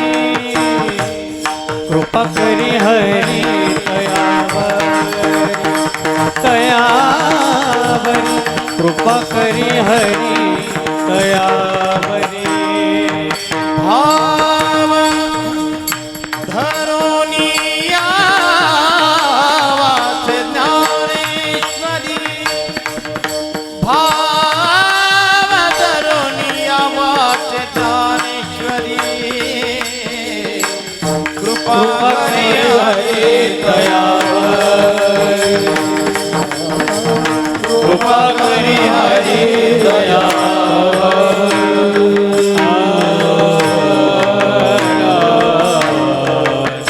कृपा करी हरी तयावरी, त्या अक्षरांची कृपा आमच्यावर कधी ना कधीतरी होत असते. याचा अर्थ त्या पारायणाला, त्या अक्षरांना फार महत्व दिलं जातं. आपली आपली ज्ञानेश्वर, आपलं आपलं साहित्य. जरासंधाचा मुकुट घातला, परीक्षिती राजाची बुद्धी बदलली, बाकीच्याचं काय घेऊन बसला? आता तो परीक्षिती राजा कथा ऐकायला बसला. स्वर्गाचा राजा इंद्र अमृताचा कलश घेऊन शुकाचार्यांच्या जवळ येतात आणि शुकाचार्यांना सांगतात, गुरुजी एक काम करा, माझ्याकडे असलेलं अमृत तुम्ही घ्या, पण तुमच्याकडे असलेली कृष्ण कथा मला द्या. माझ्याकडे असलेलं अमृत तुम्ही घ्या, पण तुमच्याकडे असलेली कृष्ण कथा मला द्या. शुकाचार्यांनी त्याच्याकडे पाहिलं आणि इंद्राला विचारलं, इंद्रा तुझ्याकडलं अमृत मी घ्यावं आणि तुला कृष्ण कथा द्यावी असं तुझं म्हणणं आहे ना? हो. म्हणजे तुला असं वाटतंय की अमृत घ्या पण कथा द्या असं तुझं म्हणणं आहे ना? म्हटले हो.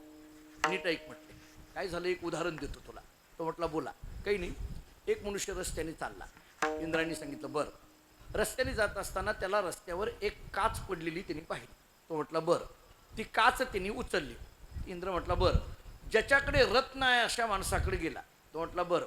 आणि रत्न असलेल्या माणसाकडे जाऊन म्हणायला लागला, हो माझ्याकडली काच तुम्ही घ्या आणि तुमच्याकडलं रत्न मला द्या. इंद्राने विचारलं बरं मग? शुकाचार्यांनी सांगितलं काही नाही, हा काच घ्या आणि रत्न द्या असा म्हणणारा जो गोष्टीतला माणूस आहे त्याच्याबद्दल तुझं मत काय? तुझं मत काय? इंद्राने सांगितलं गुरुजी तो मनुष्य वेडा आहे, अडाणी आहे, अगदीच मूर्ख आहे, व्यवहार शून्य आहे, कळत नाही म्हटले त्याला. असं कुठं असतं का? काच घ्या आणि रत्न द्या हे म्हणणं अगदी वेडेपणासारखं आहे. शुकाचार्यांनी सांगितलं तो माणूस तूच आहे, दुसरं कोणी नाही म्हटले. जसं व्यवहारामध्ये काच घ्या आणि रत्न द्या हे वेडेपणासारखं आहे, तसं परमार्थामध्ये सुद्धा अमृत घ्या आणि कृष्ण कथा द्या हे म्हणणं सुद्धा वेडेपणासारखं आहे. कारण तुझ्या अमृताला क्षय आहे, पण माझ्या कृष्ण कथेला मात्र कधीच क्षय नाही. विठ्ठल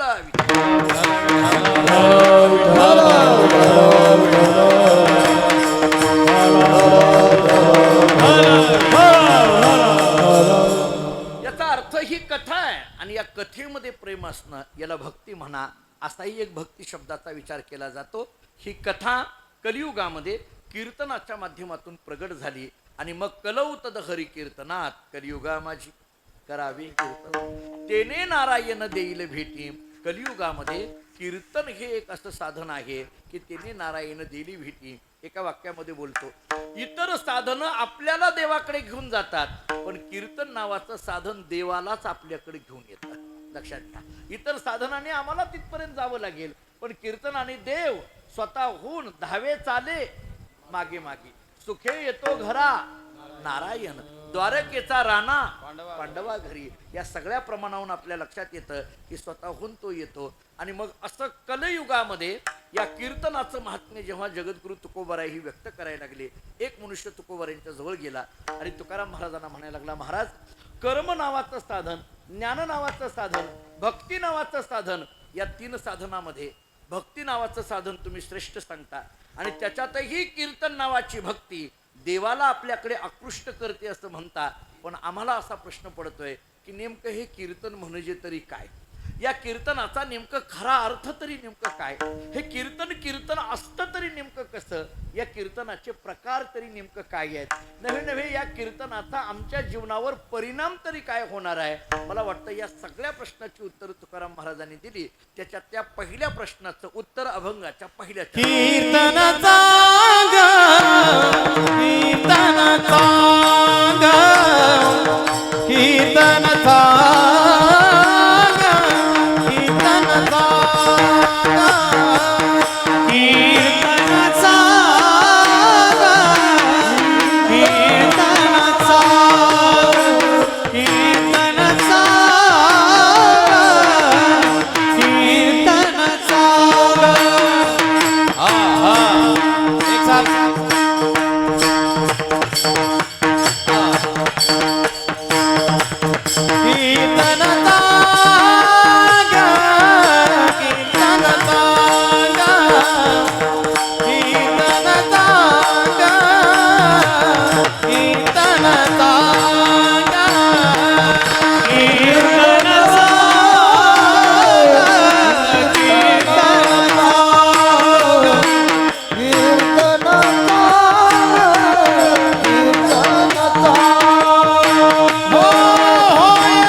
जगद्गुरु श्री संत तुकाराम महाराजांनी त्या कीर्तनाचं महात्म्य प्रतिपादन करताना पहिलाच विचार सांगितला, कीर्तन चांगलं आहे, चांगलं आहे, अंग हरिरूप करून देणारं आहे. मला कधी कधी प्रश्न पडतो, हे अंग हरिरूप करून देणारं कीर्तन आहे. प्रश्न एवढाच आहे, जरा बालिश वाटेल प्रश्न, पण बारकाईने ऐका. काही नाही, आपण एवढी वर्ष झालं कीर्तन ऐकतो. कधी कधी काही काही लोक भेटून आम्हाला म्हणतात, महाराज गेली 50 वर्ष झालं आम्ही कीर्तन ऐकतोय असं म्हणतात. एकाने तर मला सांगितलं, महाराज तुमच्यासारखे 50 कीर्तनकार. मी पुढलं बोलत नाही काय बोलला तो. आता माझा प्रश्न काय आहे तो नीट ऐका. आपण एवढी वर्ष झालं कीर्तन ऐकता का नाही? हो. अनेक अभंगावर कीर्तन ऐकली? हो. अनेक अभंगावर अनेक महाराजांची कीर्तन ऐकली? हो. जरा पुढं गमतीने बोलू, एकाच अभंगावर एकाच महाराजाचं अनेकदा ऐकलं. आता होतं, दुसरा अभंग भेटलाच नाही, करावं काय आता. तर झालं हे. आता मला बोलायचं असं आहे, एवढी कीर्तन ऐकली, कधीतरी आम्हाला असं वाटलं का की आमचं अंग हरिरूप झालं? जर मग इतकी कीर्तन ऐकूनही आमचं अंग हरिरूप झालं असं वाटलं नसेल, तर मग आम्ही ऐकत होतो ते कीर्तनच आहे का नाही याच्यावर मनात शंका येते. आणि हे प्रश्न श्रोत्यांनी स्वतःला विचारावा असा नाही, हा प्रश्न कधीतरी वक्त्यांनी विचारला पाहिजे. मी कीर्तन करणारा जो आहे, मीही मला कधीतरी विचारलं पाहिजे, मी एवढी कीर्तनं करतो, माझ्या कीर्तनामध्ये माझं अंग हरिरूप कधी झालंय का? आणि जर माझ्याच कीर्तनात माझं अंग हरिरूप झालेलं नसेल, तर मग मी करतोय ते कीर्तनच आहे का नाही याच्यावर माझ्यात मनात शंका येते. मग माझा प्रश्न आहे, कीर्तन म्हणजे नेमकं काय? कीर्तन या शब्दाचा अर्थ काय? एखादा अभंग घेतला, 2 तास बोललो, झालं, एवढ्यालाच कीर्तन म्हणायचं का? कीर्तन ही क्रिया आहे का कीर्तन ही भावना आहे? विठ्ठल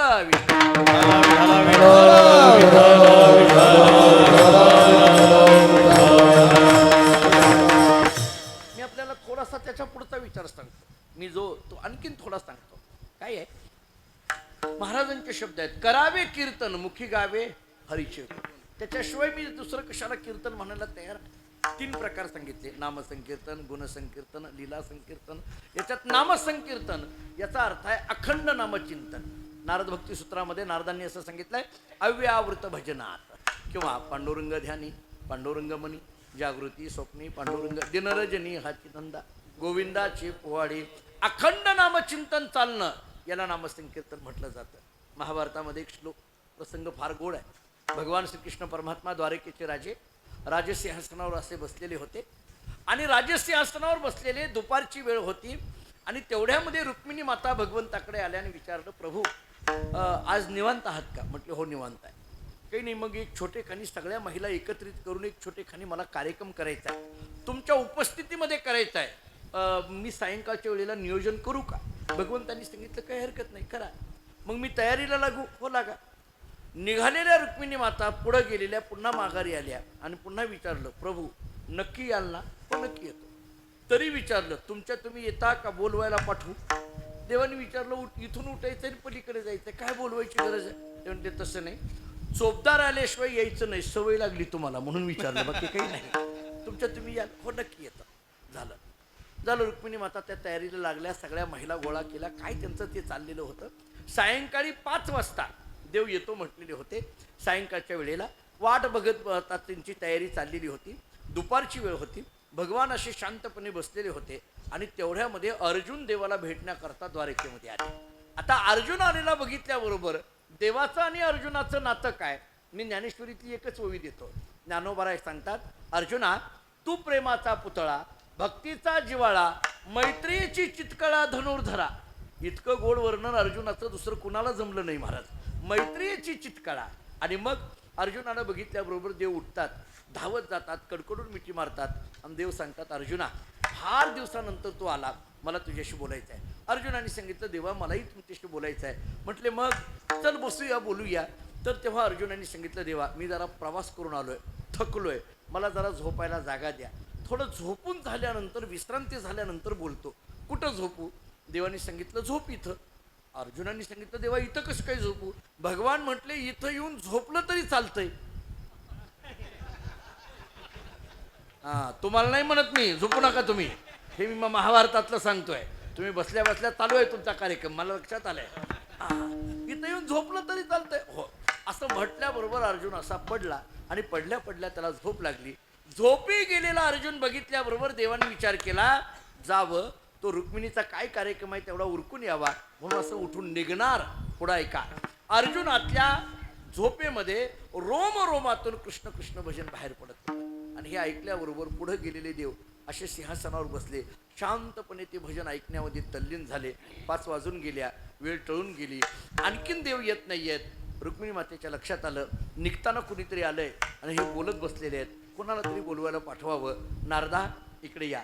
म्हटलं एक काम करता का? काय? काही नाही, तेवढं घेऊन येता का, बोलून आणता का? बहुतेक निघताना कुणीतरी आलंय आणि ते बोलत बसलेले आहेत, तेवढं काम करता का? नारदाने गुपचूप जावं का नाही? पण गुपचूप जातो त्याचं नाव कुठं नारद असतं का? नारदाने रुक्मिणी मातेकडे बघितलं आणि रुक्मिणी मातेला विचारलं, आई साहेब तुम्ही आमंत्रण दिलं होतं? हो. देव येतो म्हटले होते? हो. अर्जुन नारदाने विचारलं, आई साहेब मला कळत नाही, आम्हाला काही किंमत नाही, जाऊ दे हो, पण तुम्हाला पण किंमत नाही, आणि जर तुम्हाला सुद्धा जर देव किंमत देत नसतील तर या घरात राहून तरी काय उपयोग? हे बघा, हे सुरू केलं. हे ते लक्षात आलं रुक्मिणी मातेच्या. रुक्मिणी मातेने सांगितलं, नारदा भांडणं लावायचा प्रयत्न करू नको, आम्ही ठरवलंय काला होईपर्यंत अख्खं गाव तंटामुक्तीत गेलंय, अजिबात आम्ही भांडणं करणार नाही असं ठरवलंय. नको ते डोक्यात घालू नको, जमत असलं जा, नाही तर मी जाते. नाही जातो. नारदजी गेले, मोठ्याने हाक मारली, देवा यायचं नाही का? सगळेजण तिकडे वाट बघतात आणि तुम्ही इथं डोळे झाकून बसला. असं म्हटल्याबरोबर भगवंताने असा हात केला. ऐका, हात केल्याबरोबर नारद शांत झाले. नारदाने डोकावून बघितलं, देव विनाकारण हात करणार नाहीत, काहीतरी नक्की असलं पाहिजे. आत डोकावून पाहिलं, अर्जुन झोपलेला आहे आणि त्याच्या रोमातून कृष्ण कृष्ण भजन बाहेर पडत आहे. हे बघितल्याबरोबर नारदांना राहावेना, नारदांनी आपल्या गळ्यातली विणा त्या भजनात वाजवायला सुरुवात केली. आता अर्जुनाच्या डोक्यातून येणारं कृष्ण कृष्ण भजन आणि त्याच्यात नारदांच्या विण्याचा आवाज भगवंताच्या कानावर पडतोय. भगवान तल्लीन होऊन शांतपणे ऐकत बसलेले आहेत, आनंद चालू. रुक्मिणी मातेने विचार केला, ज्याला बोलवायला पाठवलं ते तिथंच विणा वाजवत बसलो. ते मागं नाही का काय चाललंय म्हणून बघायला गेले आणि शपथ घेऊन आले. जाऊ द्या, आता ते सोडून द्या. तशी गंमत झाली. हे गेले आणि तिथंच बसले ना विणा वाजवत. आता काय करायचं? रुक्मिणी मातेने विचार केला, आणखीन कुणाला तरी पाठवावं. सत्यभामेला बोलवलं. ऐका, आणि सत्यभामेला सांगितलं, सत्यभामा हे येतो म्हटले, सगळ्या महिला एकत्रित झालेल्या आहेत, पण येत नाही आहेत. बहुतेक कुणीतरी आलंय, तिथं बोलत बसलेत, जरा आठवण करून देता का? अहो वेळ झाली आहे, या, एवढं आठवण करून देता का? सत्यभामेने सांगितलं, आठवण नाही, हाताला धरून घेऊन येते. सत्यभामा थोडी रागीट होती, कडक स्वभावाची होती, नंतर केलेली होती त्यामुळे थोडी कडक स्वभावाची होती. आणि मग त्या सत्यभामेने थोडंसं रागाच्या भरामध्ये महाद्वारामध्ये गेल्या आणि मोठ्याने हाक मारली, प्रभू यायचं नाही का? सगळेजण तिकडे वाट बघतात आणि तुम्ही डोळे झाकून असं बसलाय. असं म्हटल्याबरोबर भगवंताने असा हात केला. ऐका, हात केल्याबरोबर सत्यभामा शांत झाली. देवाने हात करावा आणि सत्यभामा शांत व्हावी. हे मी महाभारतातलं सांगतोय, कळलं का? घरी जाऊन हात करायचा नाही. उद्या हातासहित कीर्तनाला यायचं आहे, हे लक्षात ठेवा. आपले हात शाबूत ठेवायचे असतील तर हे ऐकलेली इथं सोडून द्या. आता ते महाराज भगवंताचा हात केल्याबरोबर सत्यभामा शांत झाली. सत्यभामेने डोकावून पाहिलं, काय आहे? अर्जुन झोपलेले आहेत, त्यांच्या रोमातून कृष्ण कृष्ण भजन बाहेर पडत आहे. जवळ असलेली नारद विणा वाजवत आहेत. हे बघितल्याबरोबर सत्यभामेला राहावेना, सत्यभामेने पलीकडे पडलेले 2 टाळ उचलले आणि त्या कृष्ण कृष्ण भजनामध्ये वाजवायला सुरुवात केली. आता गंमत ऐका, अर्जुनाच्या डोक्यातून येणारं कृष्ण कृष्ण भजन अगोदर तर भगवंताच्या कानावर आहे, त्याच्यामध्ये विण्याचा आवाज कानावर आहे, आणि त्याच्यामध्ये आता सत्यभामेचा टाळ कानावर आहे. हा सगळा ध्वनी भगवंताच्या कानावर पडतोय. भगवान तल्लीन होऊन शांतपणे ऐकत बसलेले आहेत. रुक्मिणी मातेने विचार केला, आता कोणाला बोलवायला पाठवायचं नाही, आपणच जायचं म्हटले. रागात होत्या जरा, आणि रागाच्या भरामध्ये रुक्मिणी माता आल्या आणि मोठ्याने हाक मारली, प्रभू यायचं नाही का? जर तुम्हाला यायचं नव्हतं तर इतक्या सगळ्या महिला मला एकत्रित करायला कशाला लावल्या? का असं तुम्ही केलं? असं म्हटल्याबरोबर भगवंताने असा हात केला. हात केल्याबरोबर रुक्मिणी माता शांत झाल्या. मी महाभारत जेव्हा वाचायला लागतो आणि या कथा वाचायला लागतो तेव्हा मला आश्चर्य वाटतं. देवाला 16,108 बायका, पण हात केल्या की गप्प बसायच्या, एवढंच सांगायचं आहे. फार काय तुम्हाला वाटलं काय आश्चर्य? काही नाही, एवढंच आश्चर्य सांगायचं होतं. बघा जमतंय का तुम्हाला? पण बघा, भगवंताने हात करावा, रुक्मिणी माता शांत झाल्या. आणि मग रुक्मिणी मातेने डोकावून बघितलं, त्यांच्या लक्षात आलं अर्जुन झोपलेले आहेत, कृष्ण कृष्ण भजन त्यांच्या डोक्यातून येत आहे. जवळ असलेले नारद विणा वाजवत आहेत, सत्यभामा टाळ वाजवते आहे. मग मात्र रुक्मिणी मातेने स्वतः त्या भजनामध्ये तल्लीन व्हायचं ठरवलं. जयघोष करायला लागल्या, नृत्य करायला लागल्या. अर्जुन झोपलेला आहे, त्याला माहीतच नाही हे काय चाललंय ते. आणि मग अर्जुन जरा वेळाने उठला. उठून पाहतोय तर कुणी नाचतंय, कुणी उड्या मारतंय, कुणी विणा वाजवतंय, कुणी टाळ वाजवतंय, कुणी मृदंग वाजवतंय, कळे ना. अर्जुन देवाच्या जवळ गेले, देवाला असं हलवलं. देवा, आपल्या महालामध्ये काही उत्सव आहे का रे? सगळे टाळ विणा वाजवायला लागलेत, नाचायला लागलेत. भगवंतांनी सांगितलं, हो उत्सव आहे. कशाचा उत्सव आहे? भगवंतांनी सांगितलं, अर्जुना, तुझ्या मनातलं गुपित जग जाहीर झालं, त्याचा हा उत्सव आहे. विठ्ठल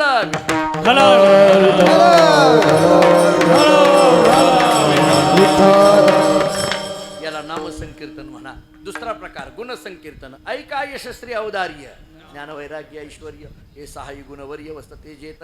आणि तिसरा प्रकार लीला संकीर्तन. म्हणजे काय काय झालं? कीर्तन म्हणजे कळालं, कीर्तनाचे प्रकार कळाले. आणखीन एक प्रश्न राहिला या अभंगामध्ये.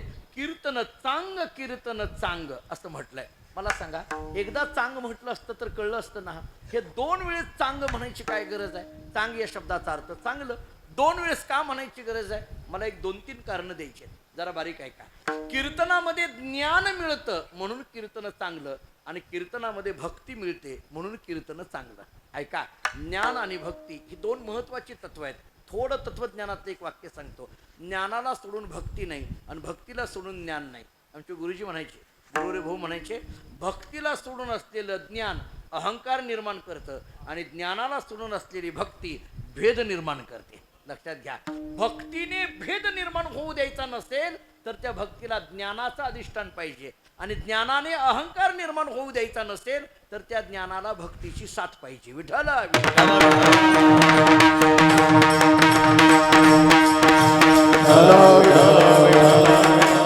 कीर्तनामध्ये ज्ञान मिळतं म्हणून कीर्तन चांगलं, कीर्तनात भक्ती मिळते म्हणून कीर्तन चांगलं.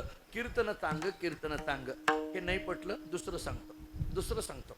कीर्तनामध्ये सगुण पांडुरंगाची भेट होते म्हणून कीर्तन चांगलं, आणि कीर्तनामध्ये निर्गुण तत्वाचा साक्षात्कार होतो म्हणून कीर्तन चांगलं. आता पटलं का बघा? म्हणजे कीर्तनात सगुणाची भेट आहे, निर्गुणाचा साक्षात्कार आहे म्हणून कीर्तन चांग, कीर्तन चांग. किती गोष्टी झाल्या? 2. ज्ञान मिळतं, भक्ती मिळते म्हणून कीर्तन चांग, कीर्तन चांग. सगुण निर्गुणाची भेट होते म्हणून कीर्तन चांग, कीर्तन चांग. समजा एवढ्यावर नाही पटलं, मी तिसरं उत्तर देतो. कीर्तन आरंभाला चांगलं आहे म्हणून कीर्तन चांग, आणि कीर्तन परिणामालाही चांगलं आहे म्हणून कीर्तन चांग. कीर्तन चांग, कीर्तन चांग. समजा हे नाही पटलं, मी चौथं उत्तर देतो. माझा स्वभाव असा आहे की जोपर्यंत तुम्ही कळालं म्हणून मान डोलवत नाही तोपर्यंत सोडायचं नाही. आता महाराजांना माहिती आहे, केशव महाराजांना, सदाशिव महाराजांना माहिती आहे, माझा स्वभावच असा आहे. त्याच्यातही तुम्हाला सांगतो, कीर्तन अगदी वेळेवर सुटावं असं वाटत असेल, नाही कळालं तरी कळालं म्हणा, मी सोडतो. मला काय करतं, कारण आपल्याला कळावं याकरिता. मला सांगा, कीर्तन मी अनेकदा बोलतो, कीर्तनकाराची जबाबदारी आहे की श्रोत्याच्या पदरात काहीतरी टाकणं, आणि श्रोत्याची जबाबदारी आहे कीर्तनातून काहीतरी चांगलं घरी घेऊन जाणं. लक्षात घ्या, वक्ता आणि श्रोता असा एकजीव झाल्याशिवाय कीर्तनाचा परिणाम समाजावर होत नाही. नाहीतर असे कीर्तनकार येत राहतील, आम्ही कीर्तन करत राहू, आपणही ऐकून निघून जाल, पण आपल्या पदरात काय पडलं. आज यांनी कोडगिरी परिवारांनी एवढा मोठा उत्सव, एका परिवाराने एवढ्या मोठ्या उत्सवाचं आयोजन केलं, लाखो रुपये त्यांना खर्च या उत्सवाचा येतोय, पण याच्या पाठीमागं भावना काय? काहीतरी समाजाच्या पदरामध्ये चांगलं पडावं याच्याकरता केलेला हा ज्ञानयज्ञ आहे. विठ्ठल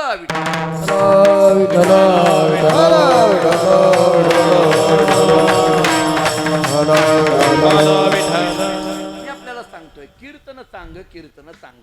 मी 3 कारणं सांगितली. ज्ञान भक्ती मिळते म्हणून कीर्तन चांग, कीर्तन चांग. सगुण निर्गुणाची भेट होते, कीर्तन चांग, कीर्तन चांग. आरंभ परिणाम दोन्ही चांगले आहेत म्हणून कीर्तन चांग, कीर्तन चांग. शेवटचं अगदी थोडं स्पष्ट उत्तर देतो, कीर्तन चांग, कीर्तन चांग. का? कीर्तन चांगलं आहे म्हणून कीर्तन चांग, आणि कीर्तनाशिवाय जगात काहीच चांगलं नाही म्हणून कीर्तन चांग. कीर्तन चांग, कीर्तन चांग. महाराज सांगतात, कीर्तन म्हणजे कळालं, कीर्तनाचे प्रकार कळाले, कीर्तन चांगलं चांगलं का म्हणायचं कळालं. माझ्या दृष्टीने एक प्रश्न राहिला आता, काय? कीर्तन सोपं आहे का अवघड आहे? पूर्वीचं सांगू, पाहून या ग्रंथ करावे कीर्तन अवघड. आताच सांगू, ऐकून या यूट्यूब करावे कीर्तन सोपं आहे. आता फार ताण नाही महाराज, आता काही नाही, जसंच्या तसं माणसं पाठ करतात, जसंच्या तसं सांगितलं जातं, त्यांना काही ताण नाही.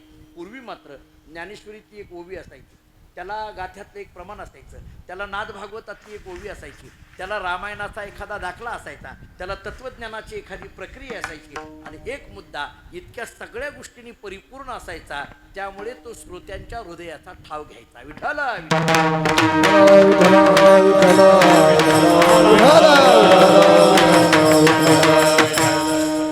मी ज्या परंपरेत आहे, मानकोजी बोधले महाराज हे नाव आपण ऐकून असाल किंवा नसाल.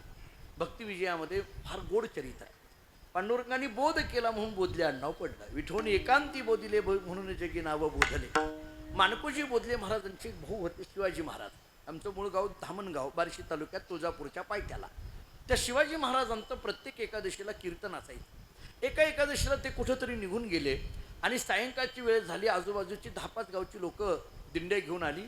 मानकोजी महाराजांनी विचार केला, हे लोक सगळे आपल्याला आग्रह करतील, आपल्याला तर काही कीर्तन येत नाही, आणि म्हणून पांडुरंगाच्या मंदिरामध्ये चादर पांघरून झोपी गेली. भजन सुरू झालं. 2-4 वेळेस चोपदार बोलवायला आला. मानकोजी महाराज काही यायला तयार नाहीत. भगवान श्री पांडुरंग परमात्मा महाराजांच्या जवळ येतात, अंगावरची चादर काढतात. ऊट म्हटल्याबरोबर महाराजांनी दोन्ही हात जोडले आणि विचारलं, देवा तू इथं कसं काय?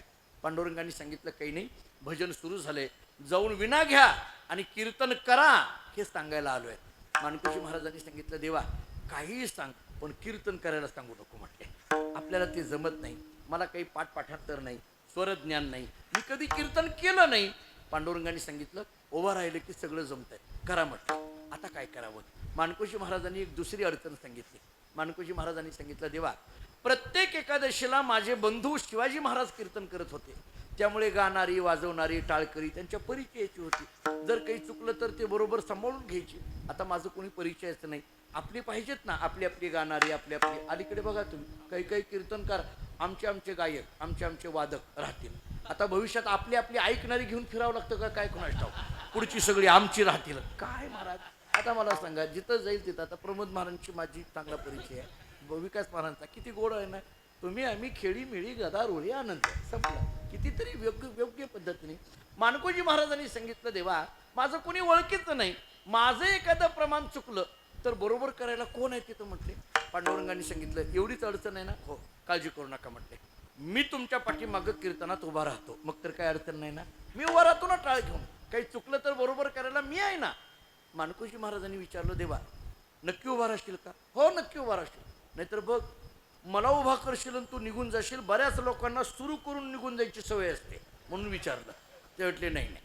आता ऐका, पांडुरंगांनी काय शब्द दिला. पांडुरंगांनी सांगितलं, मानकोजी मी फक्त तुमच्याच पाठीमागं उभा राहील असं नाही, चंद्र सूर्य असेपर्यंत तुमच्या घरात जो जो कीर्तनकार होईल त्या प्रत्येकाच्या पाठीमागं मी उभा राहील. त्या सगळ्या मंडळींना माहीत आहे. म्हणून आमच्याकडे आजही परंपरा अशी आहे, उपरणं बांधताना पुढं पाया पडायचं, सगळ्यात महत्त्वाचं पाठीमागं पाया पडायचं आणि मगच उपरणं बांधायचं.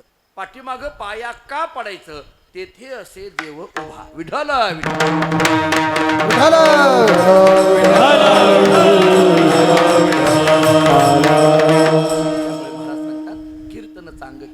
चांग.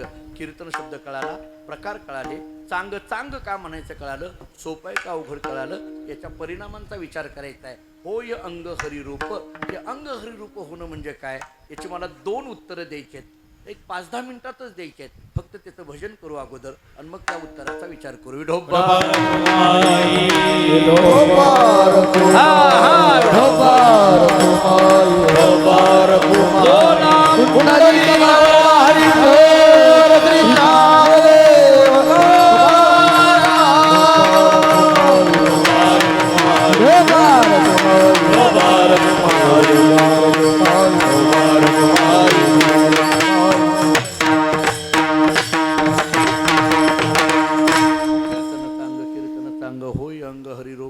प्रेमी छंदेनाचे डोली हरपले देह भा. विढाला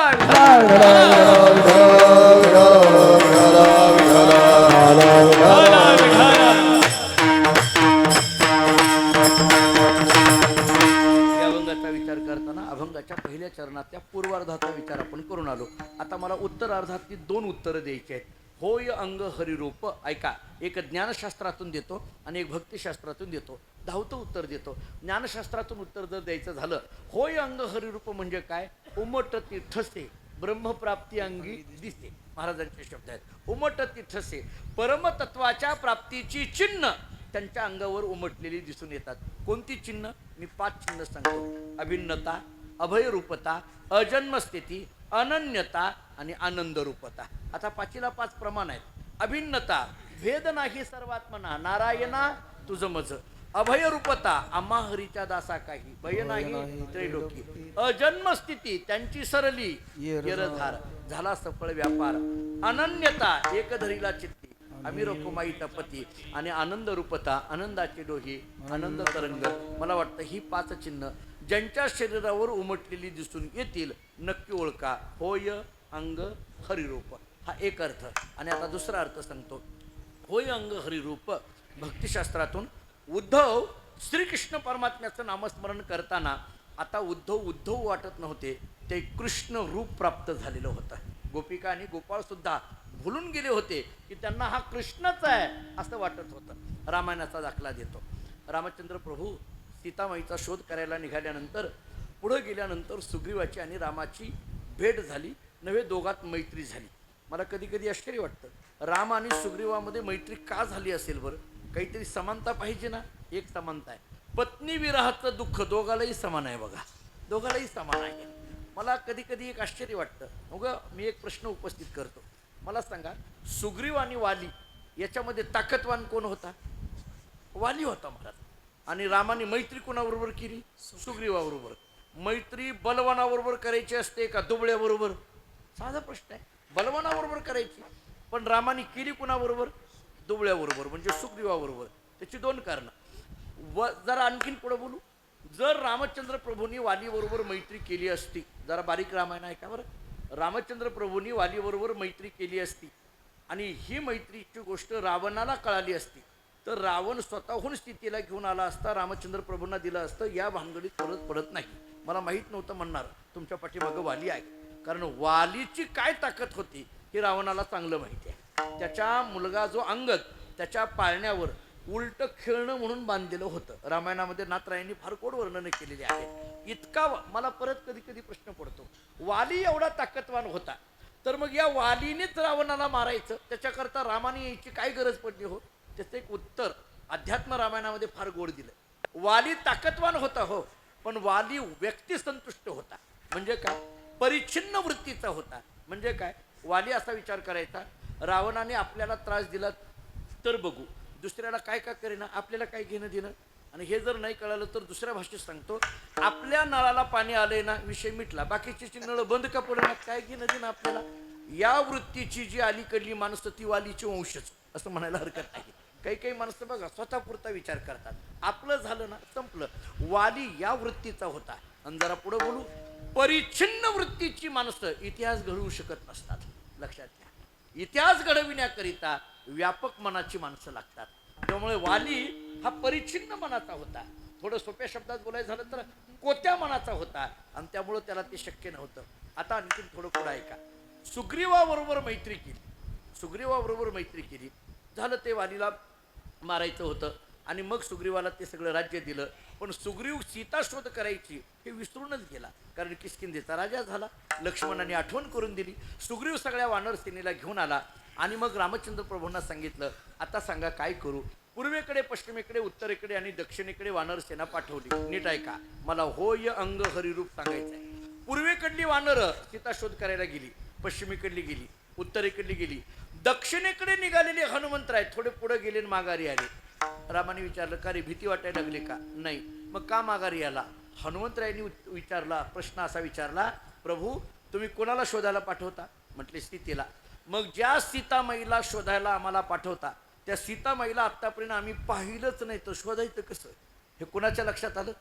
हनुमंतरायाच्या. बुद्धिमत्तांवर इष्ट. बाकीच्या वानरांच्या लक्षात आलं नाही. बऱ्याच माकडांच्या लक्षात येत नाही हे काय चाललंय, कशा करता चाललंय, कशा करता असतं, काही नाही, त्यांना काही घेणं देणं नसतं. पण हनुमंतरायाच्या मात्र हे लक्षात आलेलं आहे. आणि मग रामचंद्र प्रभूंनी सांगितलं, हनुमंता तुला सीता ओळखायची आहे ना, सांगतो, नीट ऐक. जिथला परिसर रामरूप झालेला आहे, जिथले वृक्ष रामरूप झालेले आहेत, जिथले दगड रामरूप झालेले आहेत, नव्हे जी स्त्री राम राम म्हणता म्हणता ती स्त्री न राहता रामरूप झाली, ती स्त्री म्हणजे माझी सीता आहे. याचं कारण होय अंग हरिरूप. विठाला विठ्ठल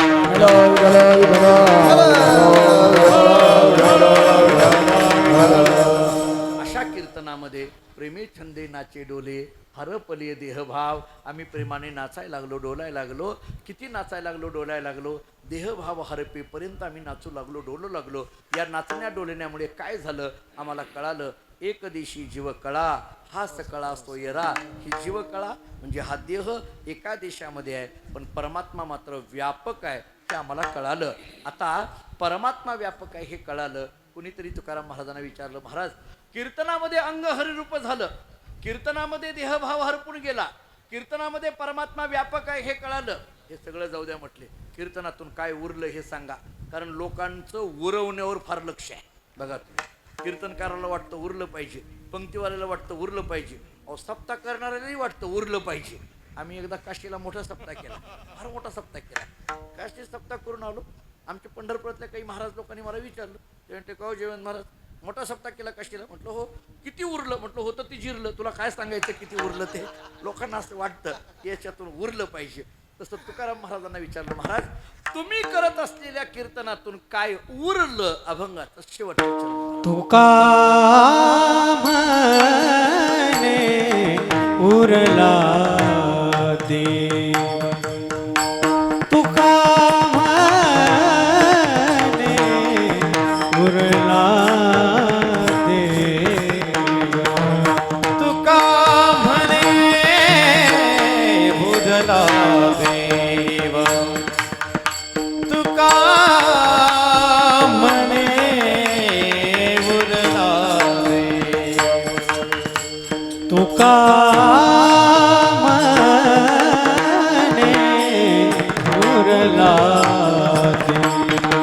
तुका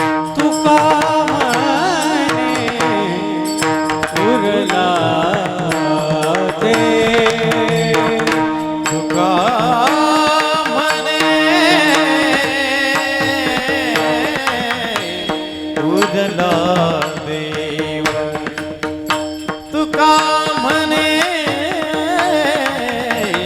उरला देव. गेला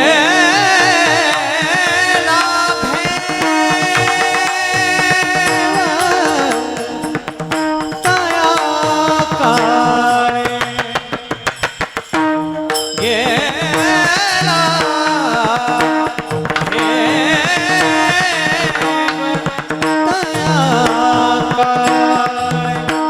प्रेमे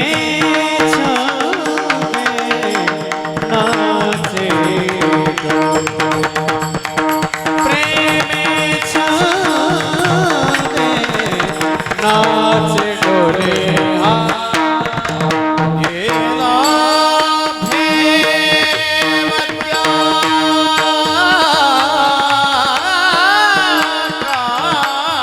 काळे, गेला भेवत्या काळे, प्रेमे छंदे नाचे डोले, प्रेमे छंदे नाचे डोले.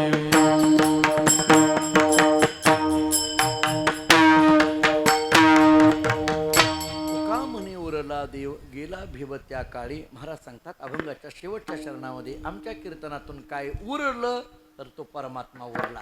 मी चाणक्य नीतीतला एक श्लोक सांगून फक्त थांबणार आहे. चाणक्य नीतीमध्ये चाणक्य असं सांगतात, उद्योगे नास्ती दारिद्र्यम जपतो नास्ती तापकम मौनेन कलोहो नास्ती नास्ती जागरितो भयम. 4 गोष्टी सांगितल्या. जो नेहमी उद्योगात आहे त्याच्या जीवनात कधी दारिद्र्यता येत नाही. जो नामस्मरणामध्ये आहे त्याच्या जीवनात कधी पाप शिल्लक राहत नाही. ज्यांनी मौन धारण केलं त्याच्या जीवनात भांडणच होत नाहीत. आणि ज्याला आत्मतत्वाची जागृती झाली त्याला मृत्यूची भीती कधी शिल्लक राहत नाही. त्यामुळे गेला भेव त्या काळे याकरिता काय करावं लागेल? कीर्तन चांग, कीर्तन चांग. ज्ञानेश्वर ईश्वर माऊली महाराज पुंडलिक वरद हरी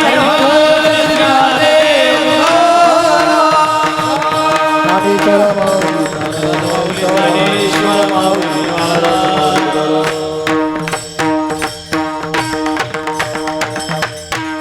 पवित्र भूमी असणाऱ्या या सादलापूर या नगरीमध्ये संत मोतीराम महाराजांच्या अनेक महात्म्यांच्या कृपाशीर्वादाने हा उत्सव या ठिकाणी संपन्न होतो आहे. समस्त ग्रामस्थ मंडळी असतील, भाविक मंडळी असतील, तथा या सप्ताहाचे संयोजक श्री उडगिरी असतील, यांच्या अथक परिश्रमातून हा उत्सव संपन्न होतो आहे. साधारण 5-6 महिन्यापूर्वी हरिभक्तीपरायण केशव महाराजांनी आम्हाला फोन करून या तारखेच्या संदर्भाने आम्हाला कल्पना दिलेली होती. परंतु प्रवासामध्ये प्रवास करणाऱ्या माणसाला प्रवासाच्या अडचणी माहीत असतात, त्यामुळे यायला थोडासा उशीर झाला. त्याबद्दल मी शेवटी क्षमा मागतो, कारण मला जेवढं बोलायचं होतं तेवढं बोलून घेतलं अगोदर, आणि मग म्हटलं काय असेल ते यांची क्षमा मागायचं ते नंतर बघू. कारण मला माहीत नव्हतं एका परिवाराकडून एवढ्या मोठ्या पद्धतीचा उत्सव होतोय आणि इतकी सगळी टाळकरी मंडळी आणि इतकी सगळी गुणवान गायक वादक मंडळी. खरं पाहायला गेलं तर या मंडळींची गावं कुठं आणि हे स्थान कुठं, या परिसरात संप्रदायाचं काम करणारी अनेक पूजनीय महाराज मंडळी इथं उपस्थित आहेत. सगळ्यांचा नामोल्लेख करण्यामध्ये वेळ घेत नाही, परंतु या सगळ्या मंडळींकडून इतक्या लांब पंढरीपासून हे दूर असलेलं क्षेत्र, परंतु पंढरी संप्रदाय टिकविण्यामध्ये काम करणारी सगळी या परिसरातली महाराज मंडळी, या सर्वांच्या चरणी नतमस्तक होतो. पुन्हा एकदा ही सेवा ज्ञानोबाराय तुकोबारायांच्या चरणी, मी ज्या परंपरेत आहे त्या संत मानकोजी बोधले महाराजांच्या चरणी सेवा समर्पित करतो आणि याच ठिकाणी थांबतो. शेवटची चाल द्यायची श्री हरिभक्तप्राय दिगंबर मामा सोन्नेकर, त्यांना 7 सोपानराव पोळ.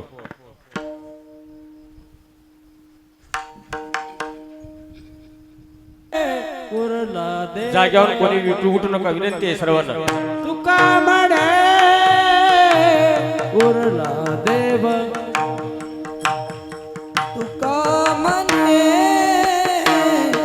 उरला देव, तुका म्हणे उरला देव, तुका म्हणे उरला देव, तुका म्हणे उरला देव, तुका म्हणे उरला देव, तुका म्हणे उरला देव.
हरपले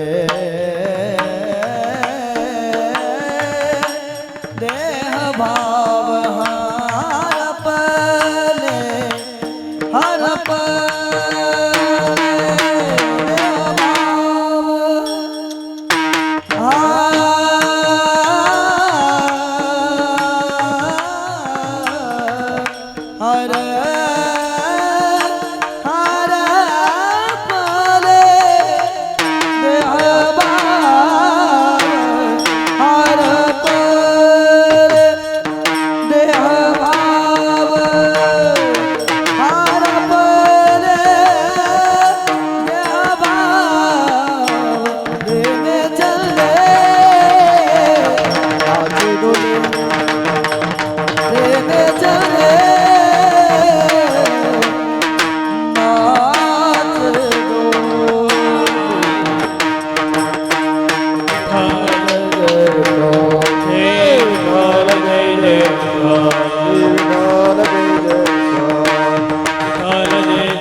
हरे झाले समाधान तुमचे धरे आता